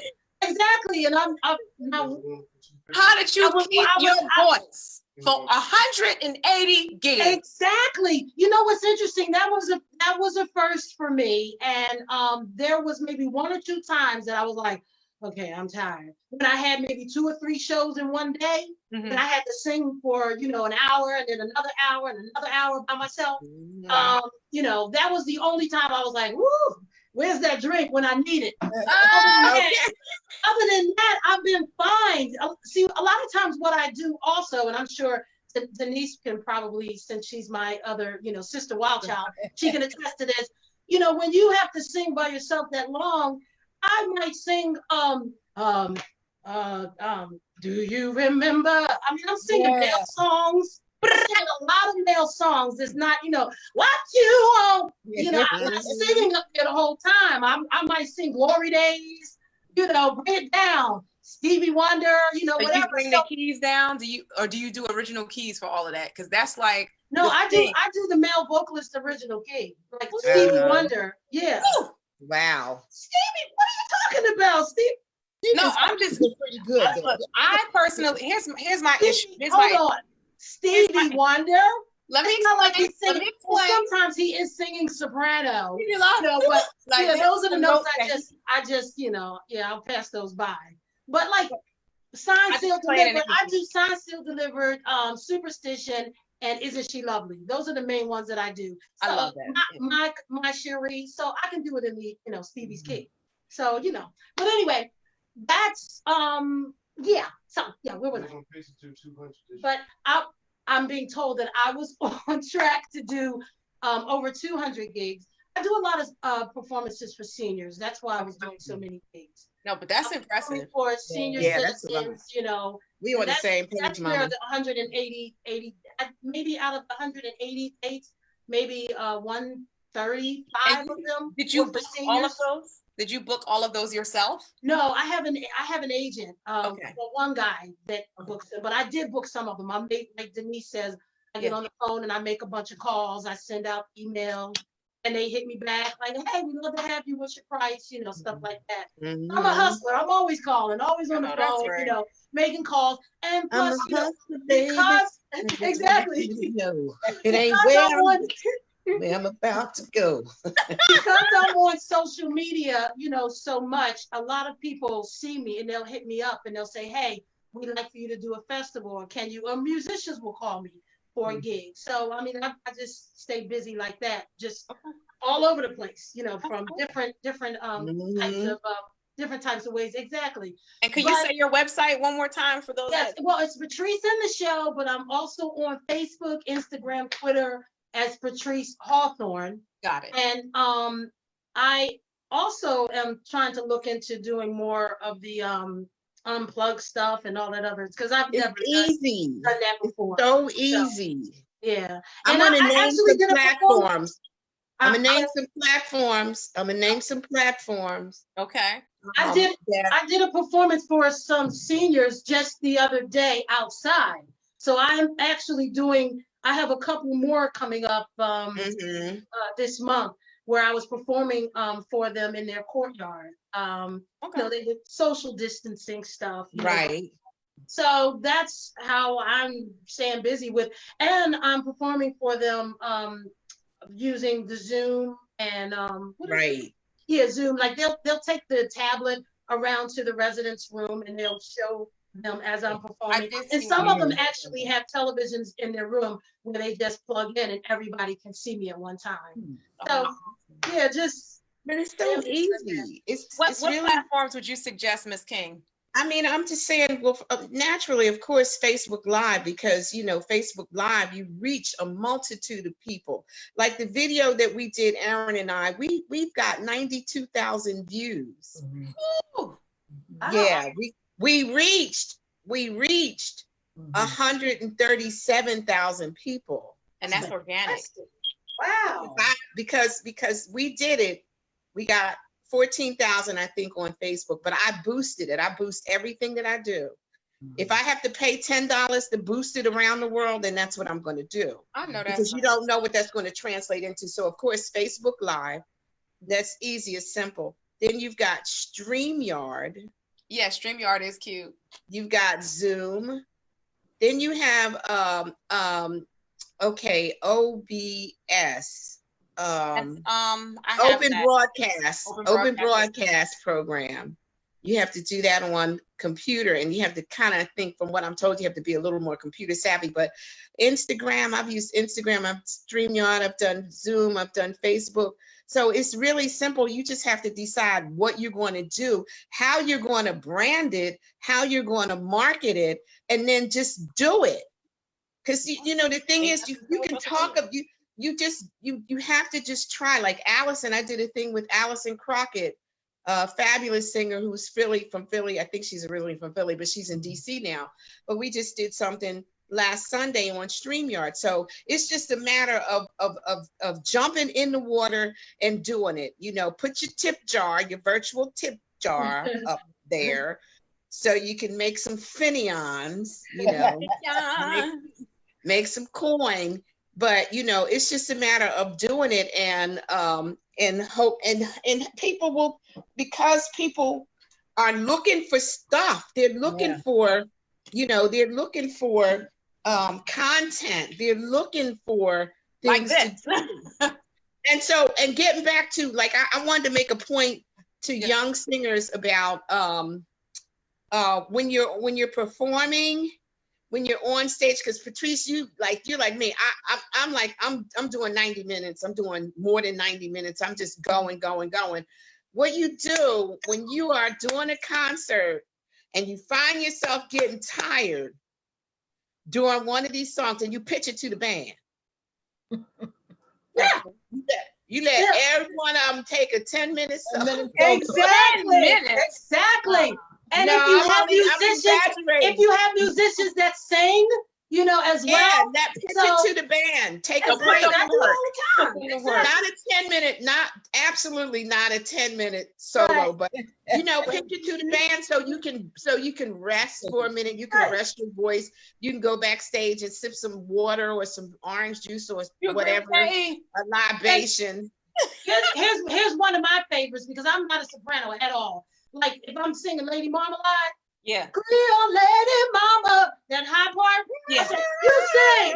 You know, you just exactly. You go get somebody in the crowd, be like, I know you can hit that note. She's like, okay.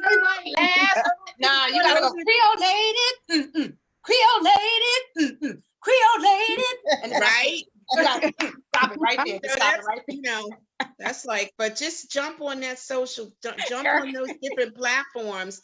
And just, you know, I suggested to somebody recently, you know, twice a week, 3 times a week, or every day if you feel like it. If you play, like Ericka, you play at lunchtime.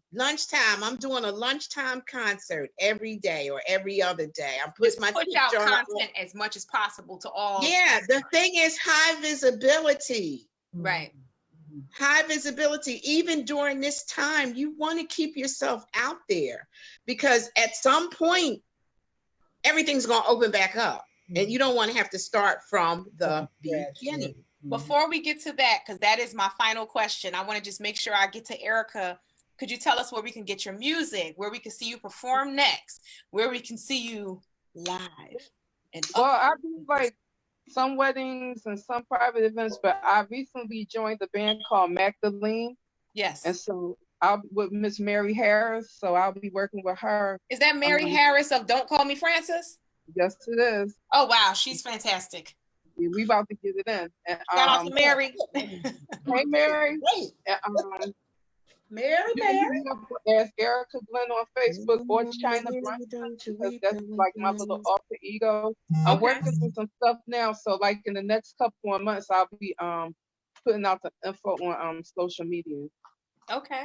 And my final question of the evening, because I've held you ladies digitally hostage, but I cannot hold you too much longer because then I'll feel obligated to put you on salary, and we just ain't there yet.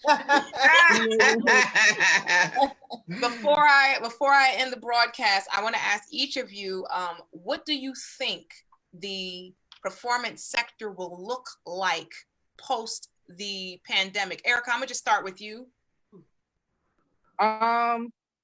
I think once this pandemic is over, I think that venues are going to have less people in the venues. There's going to be face masks. A lot of events are going to be cut out, I think. You know what I mean? And more people are going to be doing virtual concerts because it seems to be lucrative. Ericka Badu did it, and she charged everybody $1, and she made a lot of money recently.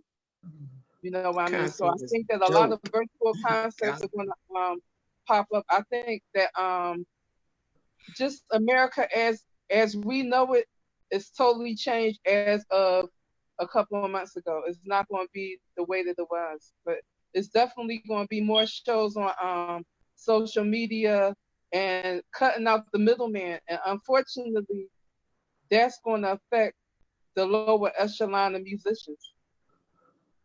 Okay. So I pray that everything comes together, you know what I mean? Because I want to see everybody win, you know what I mean? I love my fellow musicians that I know, and I just pray that, you know, we can all stick together and come out of this as one. Okay, thank you. Ella Gahnt, what do you think the sector will look like post the COVID? I don't know. I'm really worried about that in some ways, because I think about some of the clubs that I work and how I know the club owners are mainly interested in making money. Mm-hmm. You can't, if they have to space people 6 feet apart, that means some tables are going to get cut out. Mm-hmm. And that means they're not going to be able to afford to hire the band. You know, mm-hmm. so some live venues, live music venues may just go away, you know. So again, you know, I'm thinking we probably have to we definitely have to reinvent ourselves, you know, reinvent what we do. Mega concerts, I don't know about those. And at this point, a mega concert for me would be something like the Clef Club, which holds about 200 people.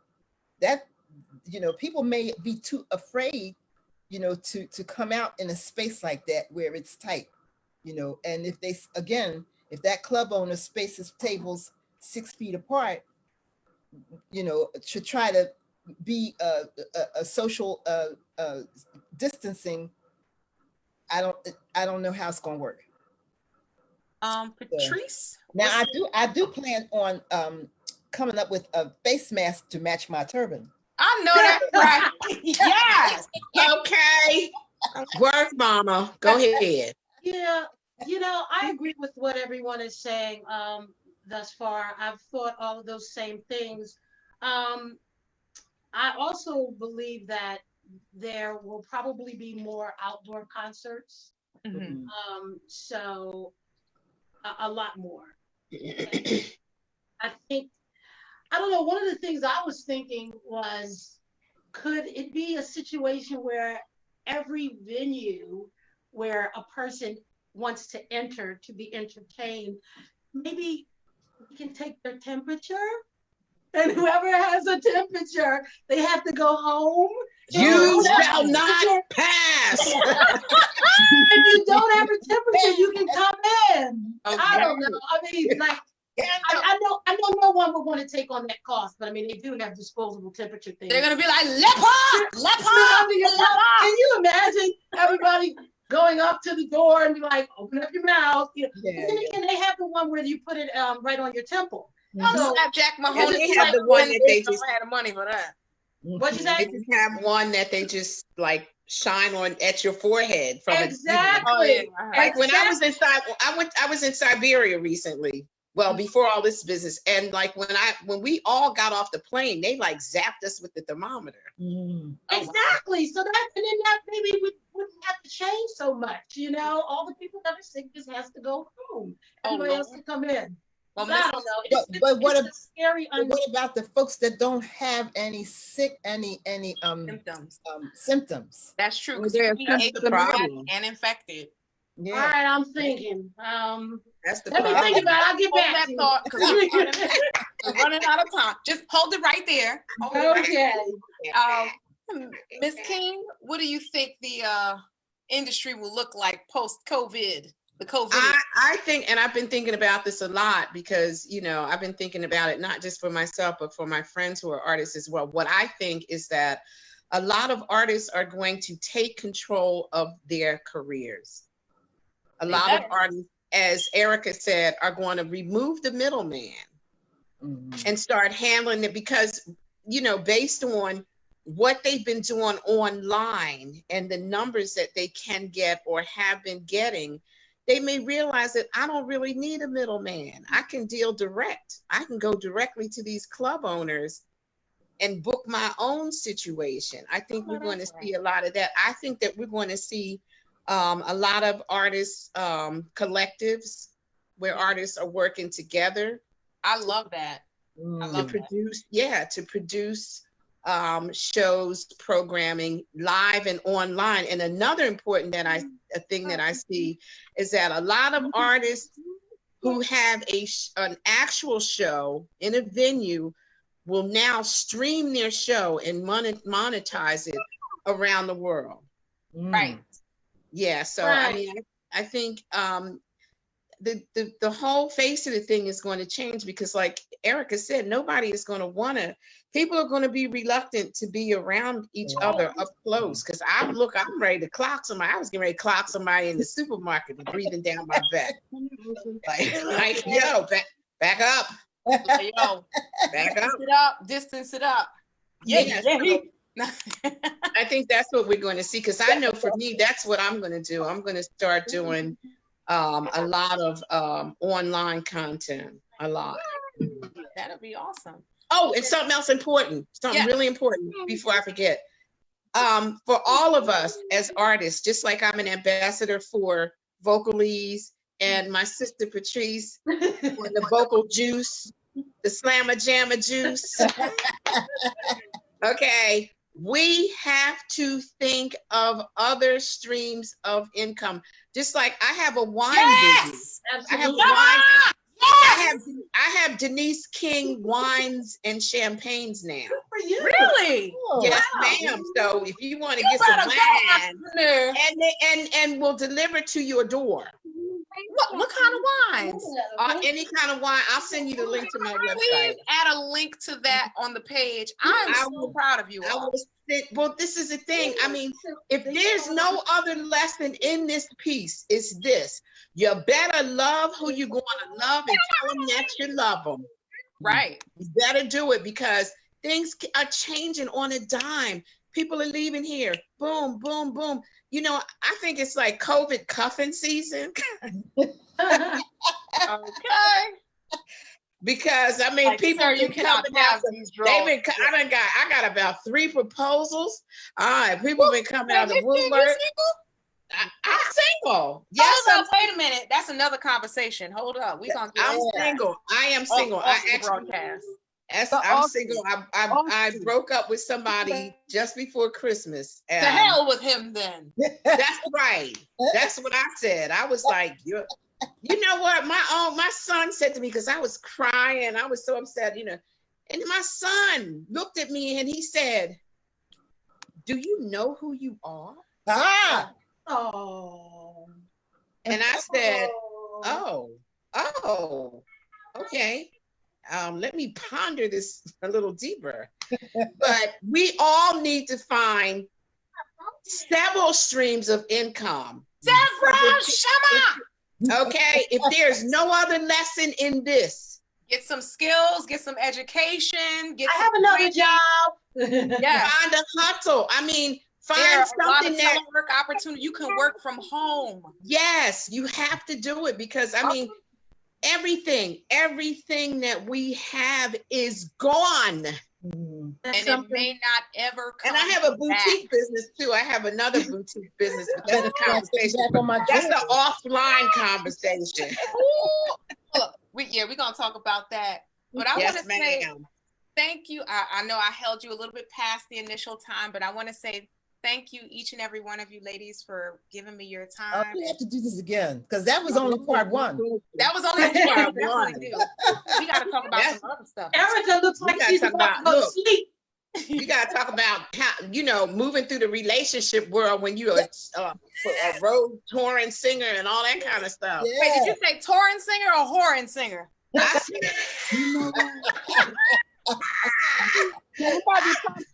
said touring. Y'all ain't right. I need to Ericka, lay down. That's part Y'all ain't right. That'll be too funny. Ericka, lay down. Y'all ain't even right. Oh my God. Denise, go ahead and play. We're gonna take this off. Can y'all get I love this. We definitely got to do this again. Absolutely. Thank you all for participating. Ericka Glenn, Patrice Hawthorne, Gahnt, thank you. King. Yes, I'm it's Shekhinah my B. pleasure. This was Sistahs in Song Conversation. And hey, Shekhinah, can I say this? Like, if there are any young singers out there that want some tips or information, yes, they can hit me up in my inbox. Okay, Denise King. They can find me on Facebook and just hit me up. Okay. I like to pass off information. All right. Well, is there a charge just for a DM real quick? Is there a charge for the DM just so we know? No. Okay. Well, there we are. Hi, Austin. Hey, who that? Who that? The broadcast will end shortly. Ladies, wave to the people in 5, 4, 3, 2.